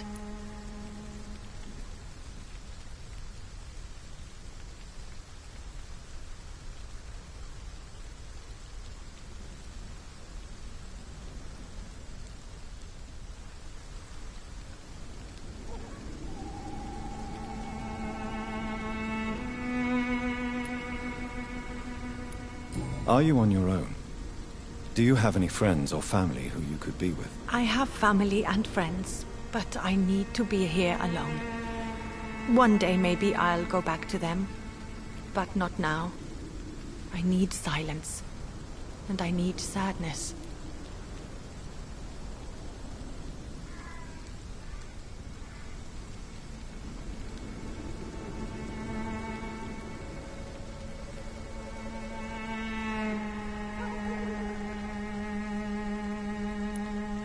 You should not be by yourself.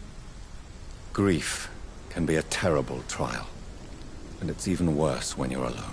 Thank you for your sincere words, Dr. Reed. I sense you trying to help me, even if I don't quite understand why.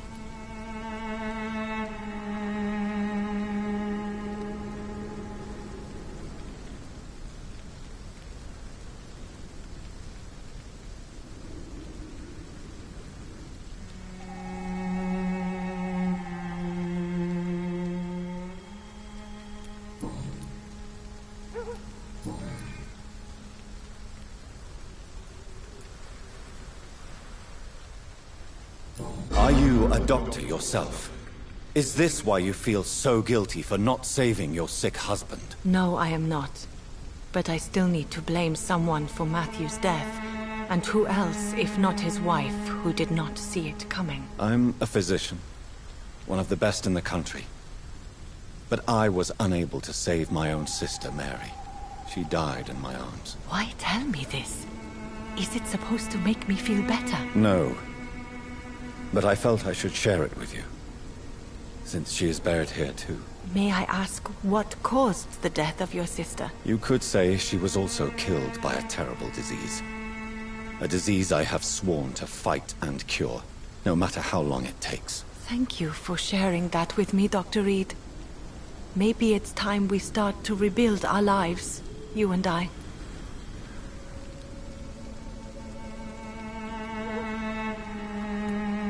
You realize you can't stay here forever, don't you? Eventually, you'll have to leave the cemetery. Why? Why should I go? Since this is the only place I can find peace of mind.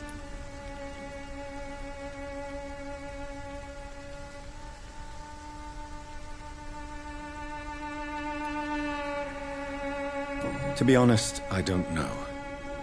Please forgive me if I've upset you. We must all honor our departed loved ones in our own way. You sound like you're no stranger to the pain I feel. Let's just say, I too have a good reason to visit cemeteries at night. Please accept my condolences for your loss then, Dr. Reed.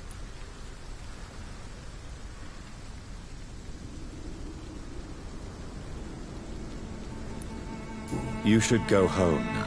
I think you're right. Cemeteries are for the dead, for they need silence too.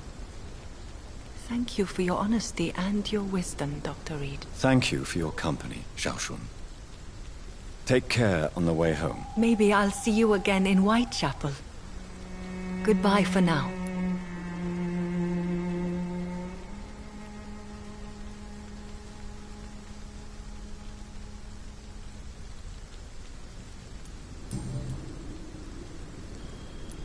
Goodbye for now. Matthew. The world has gone completely mad.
Good evening, Mr. Elwood. Evening, Dr. Reed.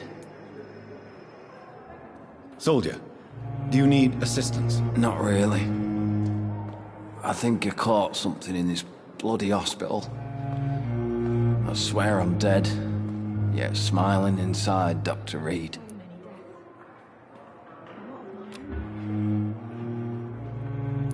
As long as you remain here, I will make sure you don't have to worry about your health. Don't think you can do much about it.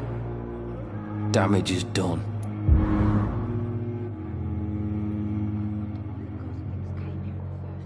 Goodbye for now, Mr. Elwood.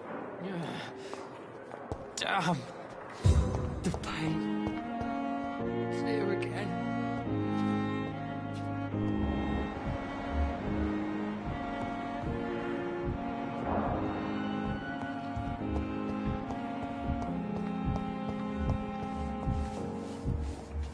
The giant morgue disguised as a hospital. Good evening, Nurse Brannigan. Good evening, Doctor.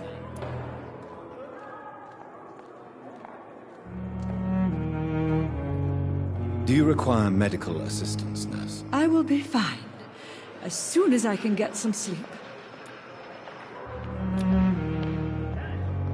Nurse, you won't be able to help people if you're sick. Take this, and do try to get some rest. I'll try, Dr. Reed. Thank you. What can you tell me about the recent events in the hospital? That Mr. Hampton killed Miss Jones in her room, then ran away. And did you see all this? No. I was working by the tents when it all happened. I only entered the room when they asked me to clean up the blood.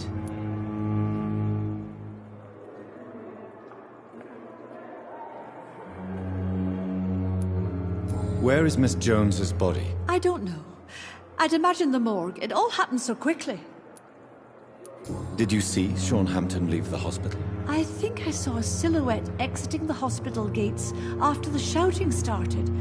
At first I thought it was someone who was just scared, but... well, maybe it was him.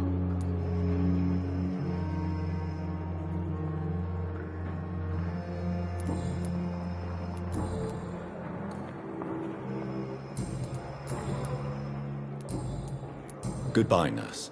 Call me if you need assistance.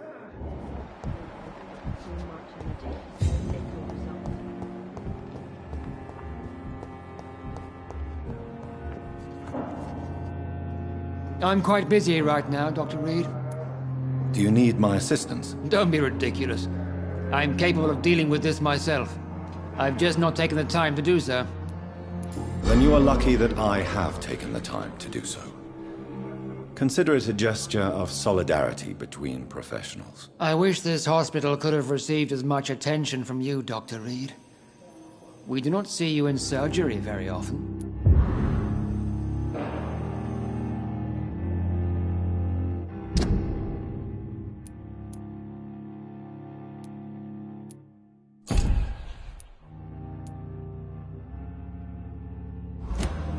Thank you for your time. We'll talk later. Survived this epidemic. As for me, what a blundering idiot. Good evening, Doctor. How is my son doing? Do you require medical attention as well, Mrs. Goswick? Do you know you're the only one who's asked me this? No. I don't feel well, actually.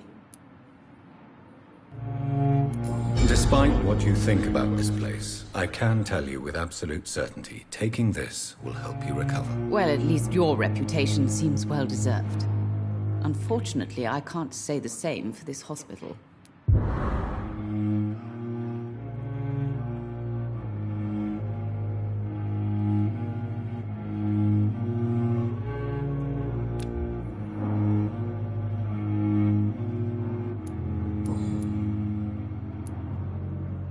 Your son wished to die, Beatrice. Why did you hide such crucial information? Are you not aware suicide is a crime? Mortimer could be thrown in jail. I can't let that happen. I won't. I understand you fear the legal consequences, Mrs. Goswick.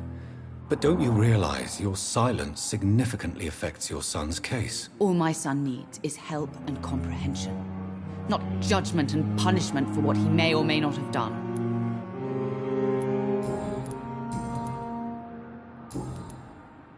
Goodbye, Mrs. Goswick.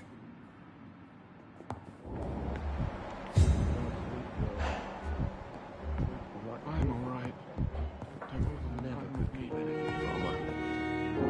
Good evening, Mr. Fiddick. Good evening, Dr. Reed. Any news about my operation?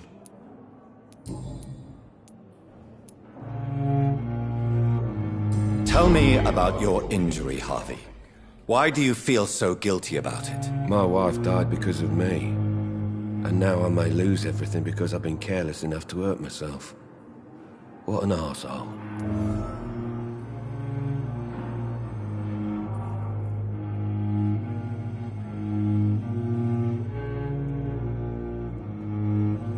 You can't hold yourself responsible for your injury, Mr. Fiddick.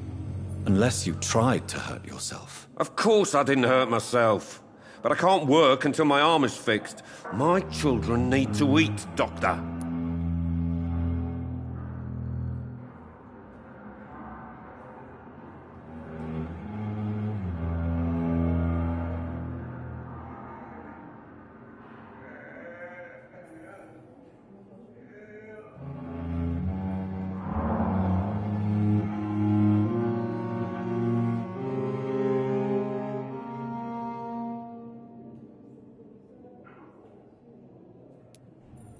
How could your job be responsible for your wife's death? I was working a double. She went out to bring me a hot meal and got caught in a German bomb raid.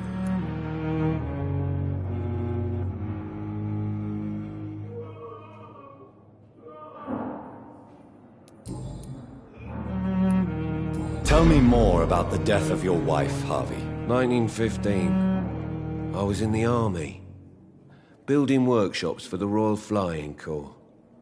Helen was happy I wasn't sent to the front. What happened? The Germans sent Zeppelins to bomb the construction, but they missed their target. My wife was bringing my dinner when the bombs fell.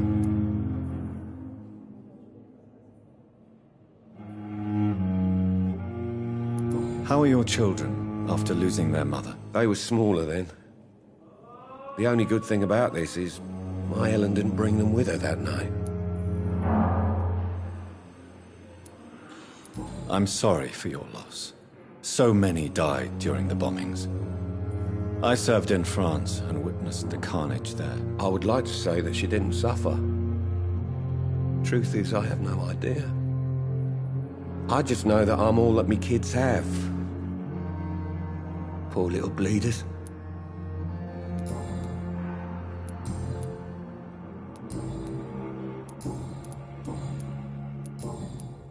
Goodbye for now, Mr. Fiddick. I'll see you later. I will not let you down, my boy.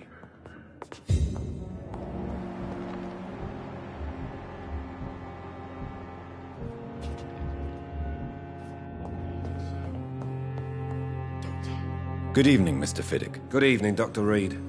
Any news about my operation? Is there anything else that's bothering you?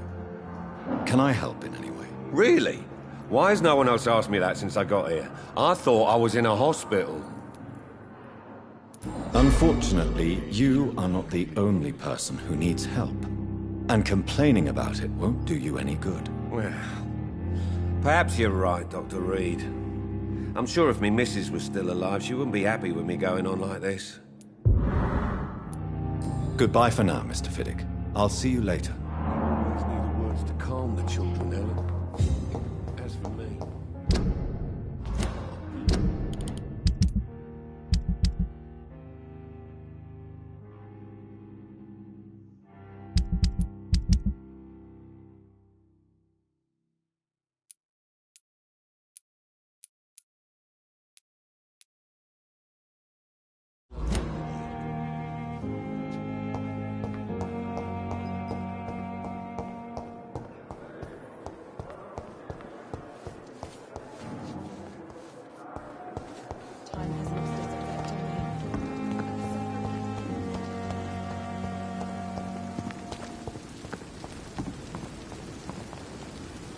Good evening, Milton. Good evening, Doctor. Still trying to save lives?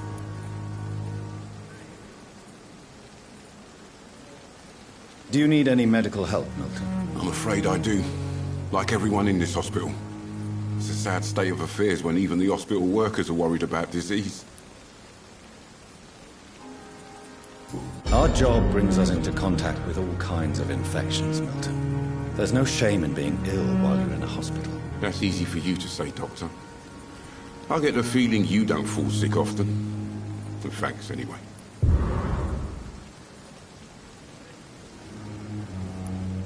I'd like to see your goods. Wise choice, Dr. Reed. A reliable gun is what everybody needs these days.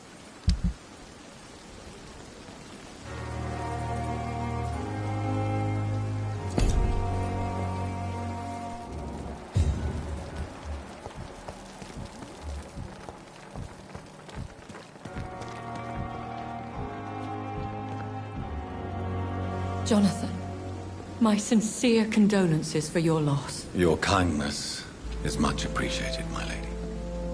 Is there anything you require?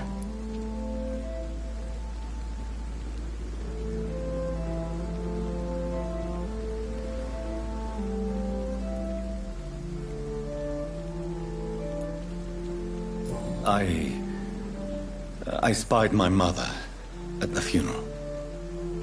Have you ever revealed yourself to a member of your family? No, Jonathan. And I'd advise you even from thinking about it. But what if I was close to someone and wished to tell them the truth? Fear, loathing, disgust. And then they will plead to be turned. They will see it as salvation. Then there's the risk of gaining the attention of vampire hunters.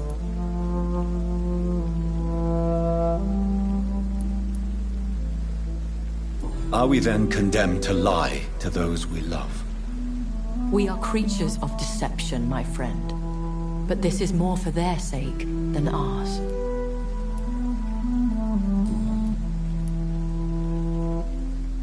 Are we condemned to attend the funerals of all we love?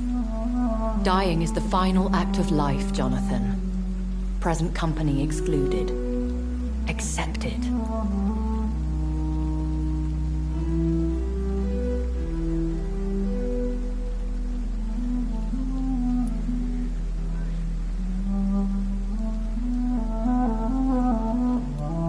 I don't know what to expect.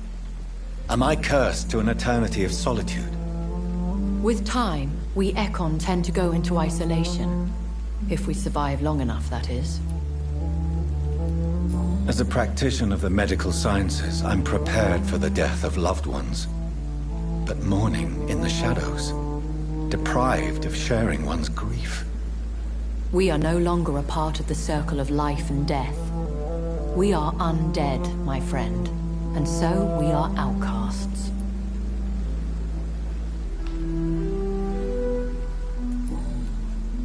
Goodbye, my lady. Until we meet again.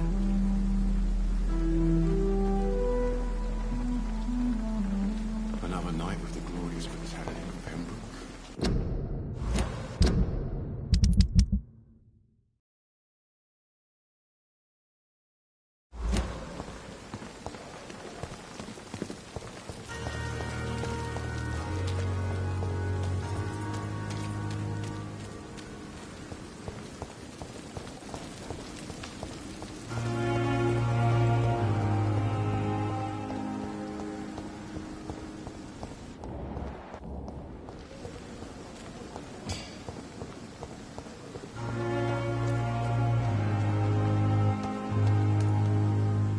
Good evening, Dr. Reed. Such a pleasure to see you again.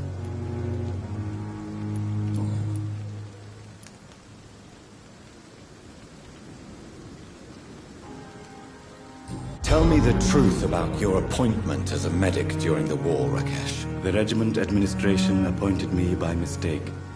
I had to learn the job on the spot, sir. Very hard, sir, but I rose to the challenge.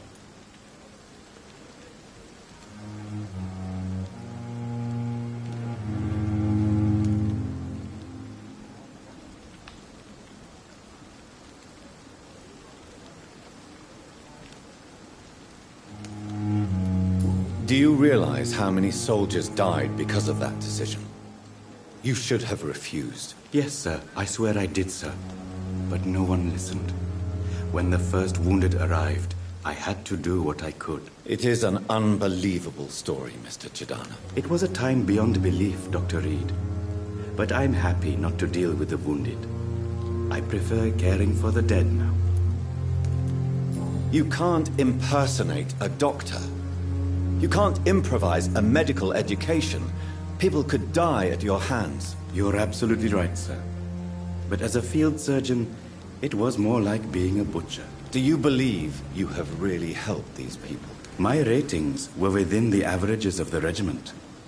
I saved lives, Dr. Reed. Does that not say enough about triage and war surgery?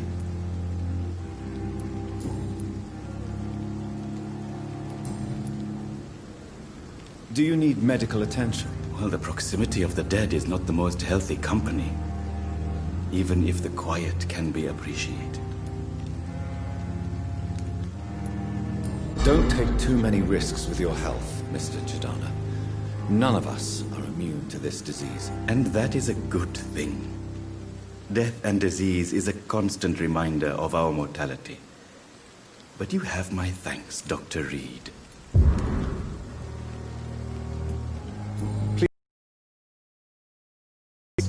It's just trinkets and curios, really. But I'm sure they can be useful.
It's locked. I'm sure that during your lifetimes, you have all seen things that no one could believe.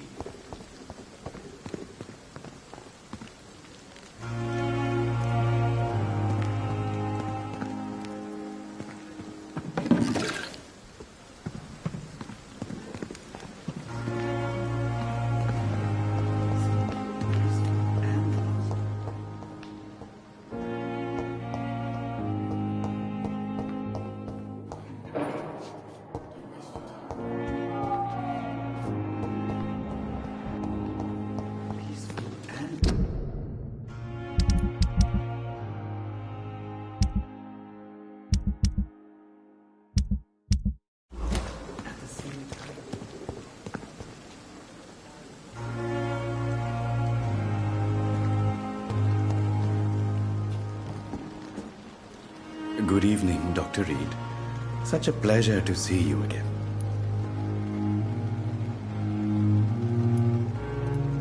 Please show me what you have to sell. Of course. It's just trinkets and curios, really. But I'm sure they can be useful. Tomorrow... Good evening, Dr. Reed.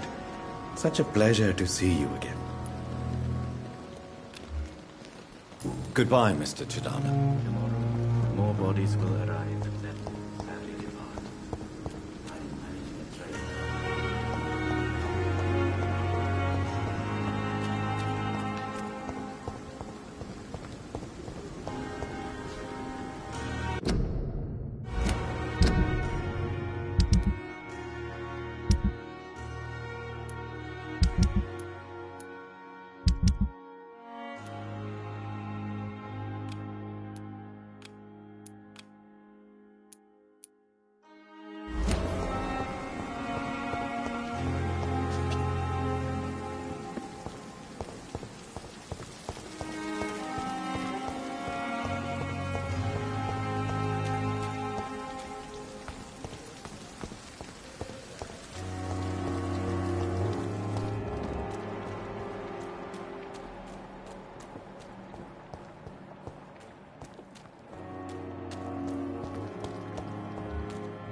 I cannot enter.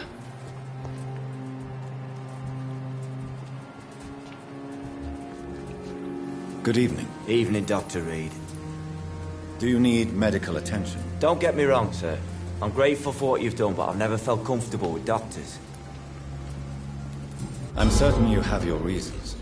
But let me assure you, I'm not like other doctors you may have consulted with. It is true. You risked your life to save me, after all. It would be impolite to refuse your counsel.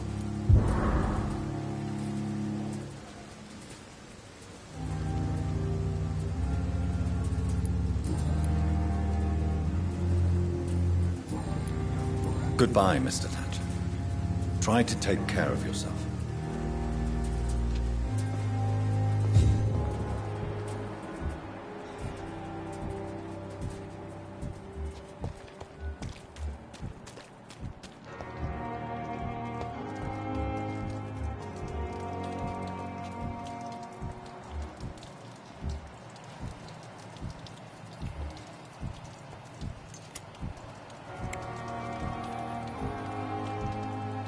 City is more peaceful without the bombs, but no less dangerous.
Perhaps I should have considered the offer from that Cadigan fellow.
The flower's dying.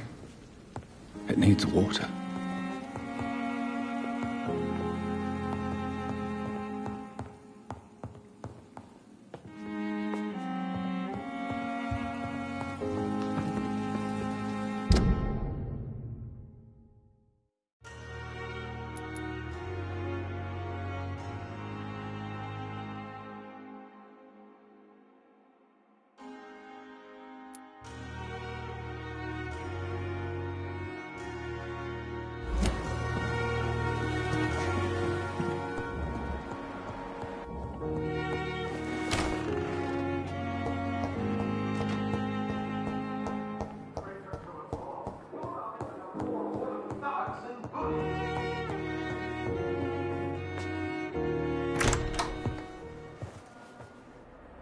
God protect us. You've got a leech in the hospital. Yes, my hospital. My mission is to heal while you go about warring. You've set the table for a snake. I wonder why there's venom in your food. I'm growing tired of your song. You're a woodsman, McCallum, not a doctor. Return to your hunt. Remember, I've a good nose for machinations. I can flare the scent at a mile. You can't hide from the God. Leave him, Jonathan. This is sacred ground. Neutral territory. And I just had the carpet cleaned.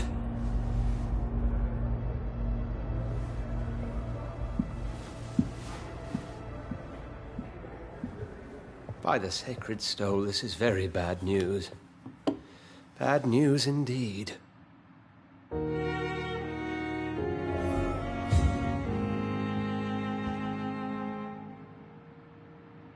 What happened? The hospital has been attacked.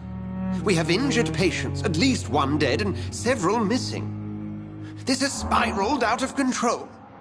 Even the most infirm are asking to be allowed to return home.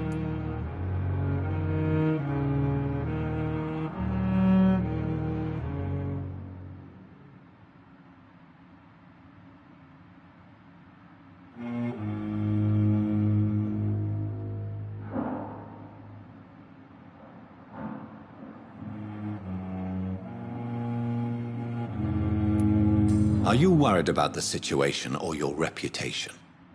Now is not the time to think of oneself. Of course, you're right. But we cannot afford a public scandal. It would ruin us. We must restore order, and quickly. You mentioned a dead patient. Who is he? She, Jonathan. She was Miss Harriet Jones. I found her room like a slaughterhouse. Blood everywhere. The duty nurse is taking care of the mess.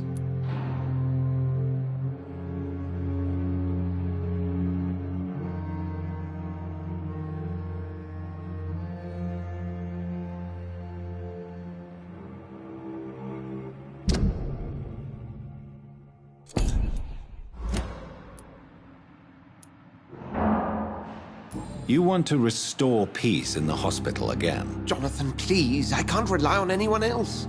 And this concerns you as it involves vampires. Someone has taken advantage of our more liberal tendencies here. In what way? Jonathan, I may turn my head when you or her ladyship indulge, but I will not allow this place to become a nest for street feeders. Please then, tell me. Sean Hampton, the man we thought we'd saved at the docks. It seems he was infected after all. So Hampton became more beast than man. Exactly.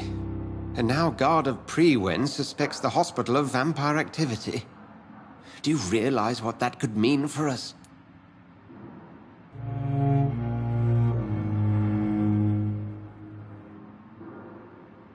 Well, they are not far wrong. The hospital is almost crawling with vampires. McCallum is a fanatic. The Guard will stop at nothing. You don't know what they're capable of, Jonathan. Very well. Since I brought Mr. Hampton here, I will put an end to this.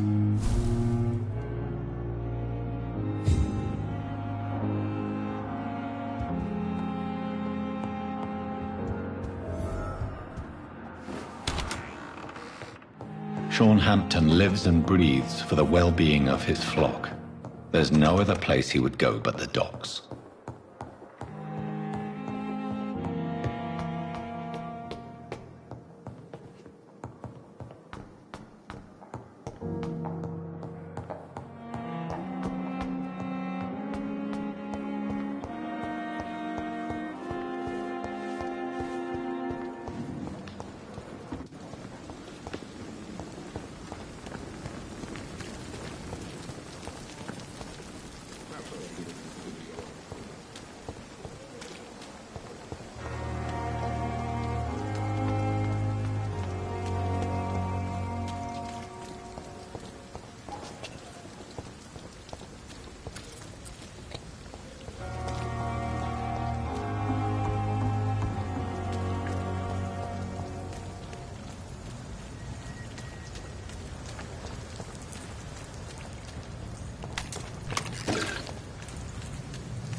Opium is one of the main ingredients of Strickland's medication.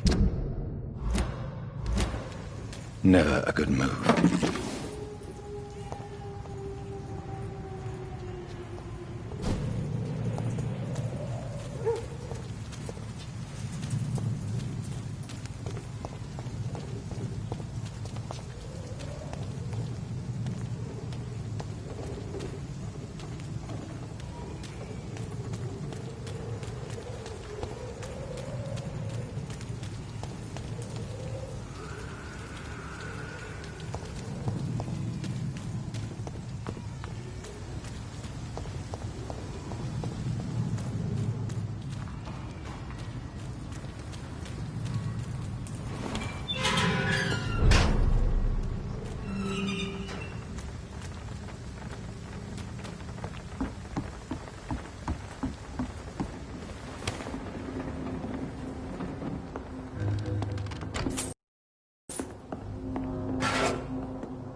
garden. Something, sweetie. My guess is they're recruiting for some vengeance. In the meantime, the boys are waiting for our... Mark my words, miss. These murders are the work of a vampire. A vampire? Whatever do you Not a mean? drop of blood left in his body. This is the work of a vampire. A vampire hunter. You best be off to your hunting then. For if the sewer dog is back, and hunting all these poor folk, he needs a catching. A sewer dog? What's it look like? It's an old story. A monster with daggers for teeth and icy claws. He comes of a sudden, nighttime, claiming Good evening, innocence. Tom. Good evening, sir. How are you tonight? Back to the docks, are we? You remember me then? Of course I do. You're that man who seemed so lost when he entered my bar a few nights ago. Thank you for your hospitality. I'm Jonathan Reed, by the way. I'm still Tom Watts. Welcome back, Doctor.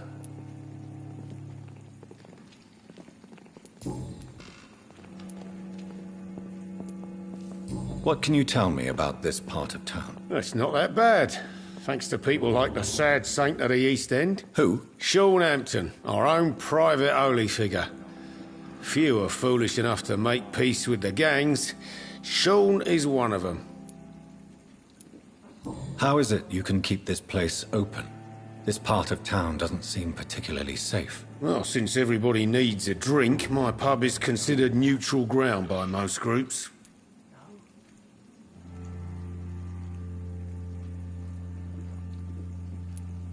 You're something of a figurehead around here. I'm only pouring alcohol for everyone to forget their troubles. Sean Hampton is the one giving them long-term hope. I see. So you get pressure from all sides about how this place should be run, do you? Or something like that. Nothing that a few wise words and a bottle of gin can't solve.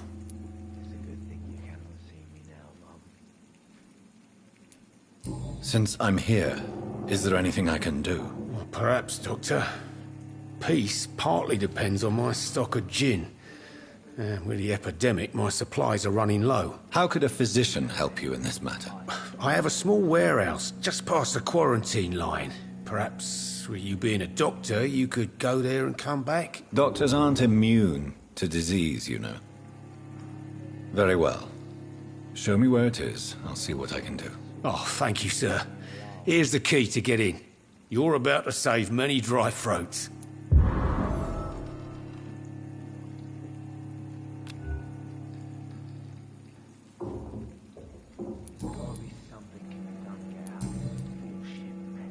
Tom, I need to find Sean Hampton as quickly as possible. I've been told you could help me. I heard the sad saint was recovering at Pembroke Hospital. Did he leave or something?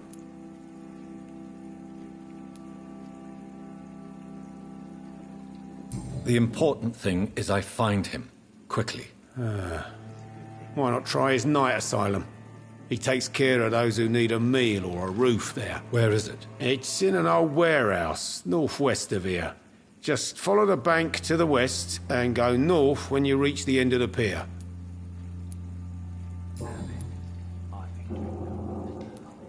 Goodbye, Mr. Watts. I should just run as far away from this place as I can. Perhaps I should shut the turquoise for a time. Good evening, sir. Have you witnessed any suspicious activity or strange events recently? And what do you define as a strange event? More to the point, who are you? My name is Ichabod Throgmorton, vampire hunter extraordinaire and warden of the East End. A vampire hunter? Really? I know what you're thinking. I'm just another lunatic howling at the moon, but I'm not. The bloodsuckers exist, and they're close.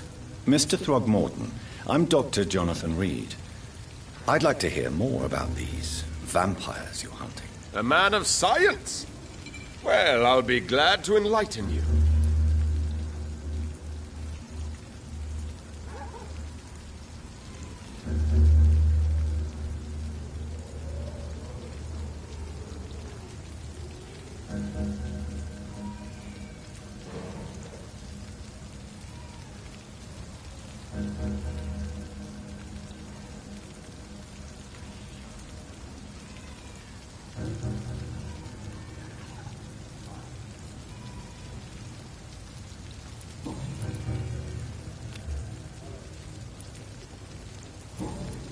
Goodbye. And good hunting, Mr. Throckmorton. It's a good thing you cannot see me now, Mum. Good evening, sir. Whatever. Don't you recognize me? We met a few nights ago. Don't take it personally. I spent a lot of energy forgetting what I did the night before. Yes, you had definitely drunk too much then as well. I'm Dr. Jonathan Reed. I'm Dyson Delaney. I'll try to remember you. This time.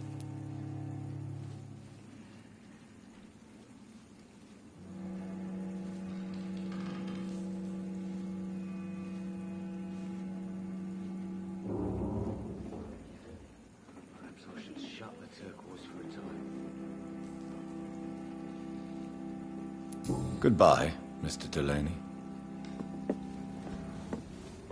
Good evening, Mr. Delaney. What? Oh, you're that doctor. Inebriation aside, do you need medical help? Yes. I feel sicker than usual these days. Take this, then. And perhaps you could try to slow down the alcohol intake, too. Hey, Doc, you don't really want me to stop the only remedy I can afford. Goodbye, Mr. Delaney.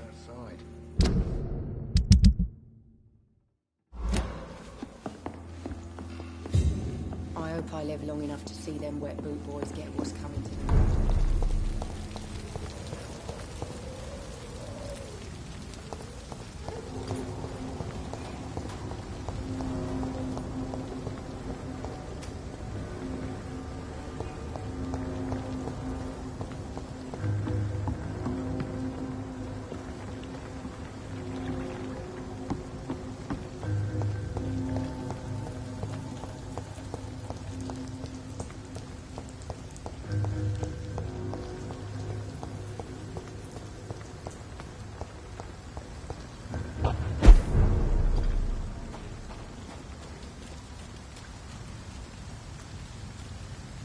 Another disgusting rule dipping, don't you think?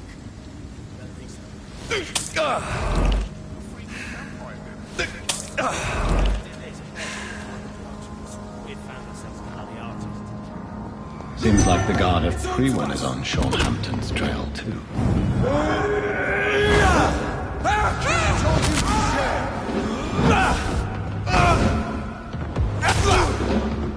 You leech! Killing!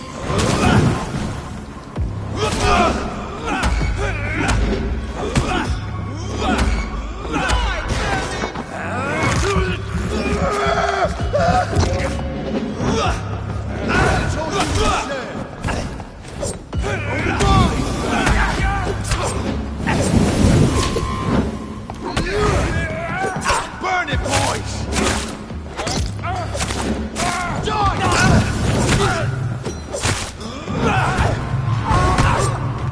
Kill you!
Crush the leech, boys!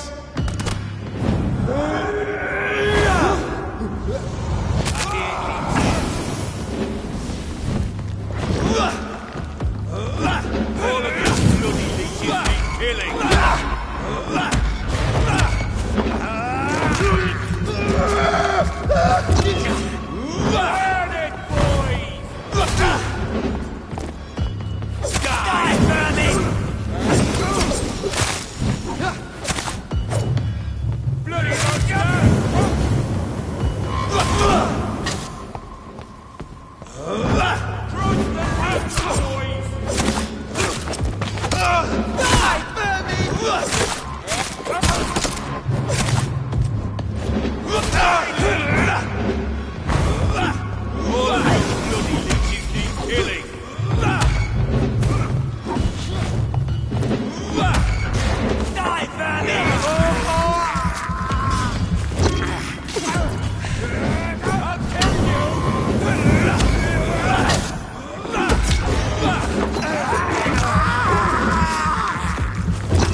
The wounds on this corpse are deep, the result of rabid rage. If this is Sean's doing, he's become a murderous beast.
Best run along home, sir.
It's locked, all right. Why is Mr. Delaney collecting old newspaper articles about bombings?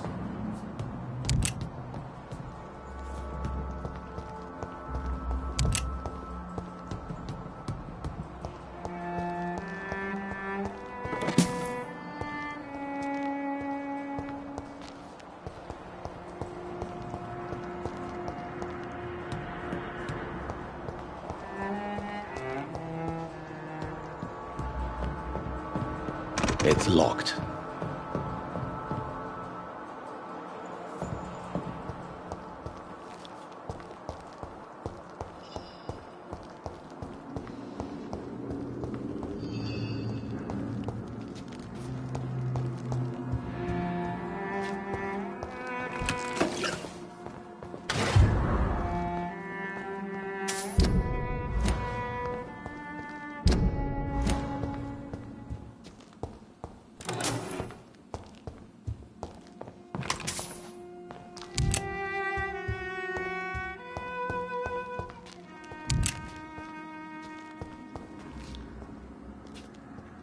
Why the long face, Doctor?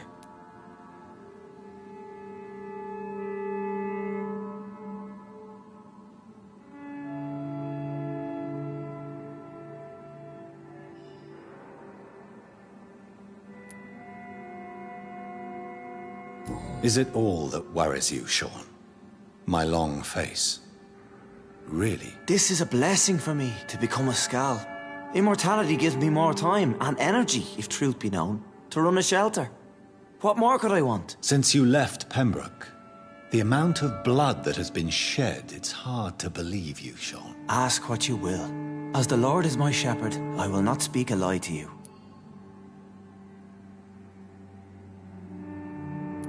Why return here? This is my home. These people are my flock. You will always find me where I am needed.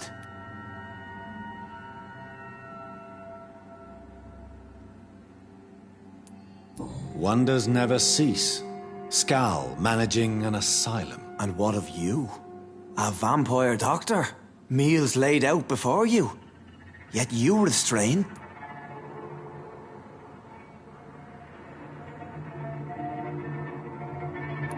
And what about William Bishop? He tried to take care of you. But this hunger, this thirst, cannot be restrained. Alas, poor William. He had a good soul, but was weak in spirit. He could not shake the thirst for booze, never mind blood.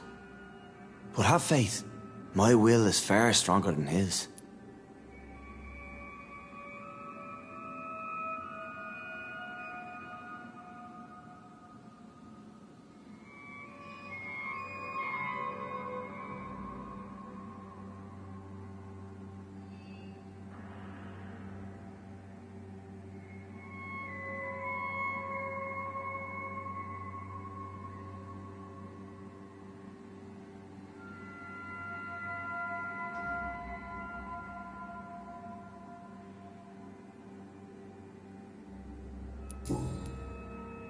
Why did you kill Miss Jones at the Pembroke Hospital?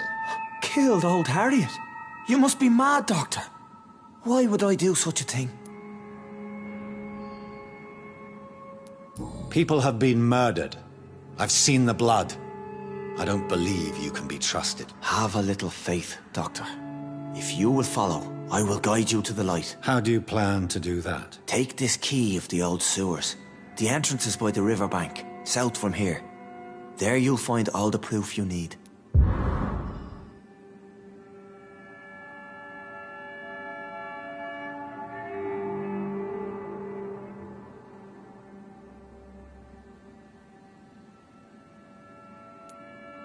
Very well. You have definitely intrigued me. I hope you're right, Sean. I'll be here when you return. If you still think I'm a threat then, well, I'll surrender myself to your judgment.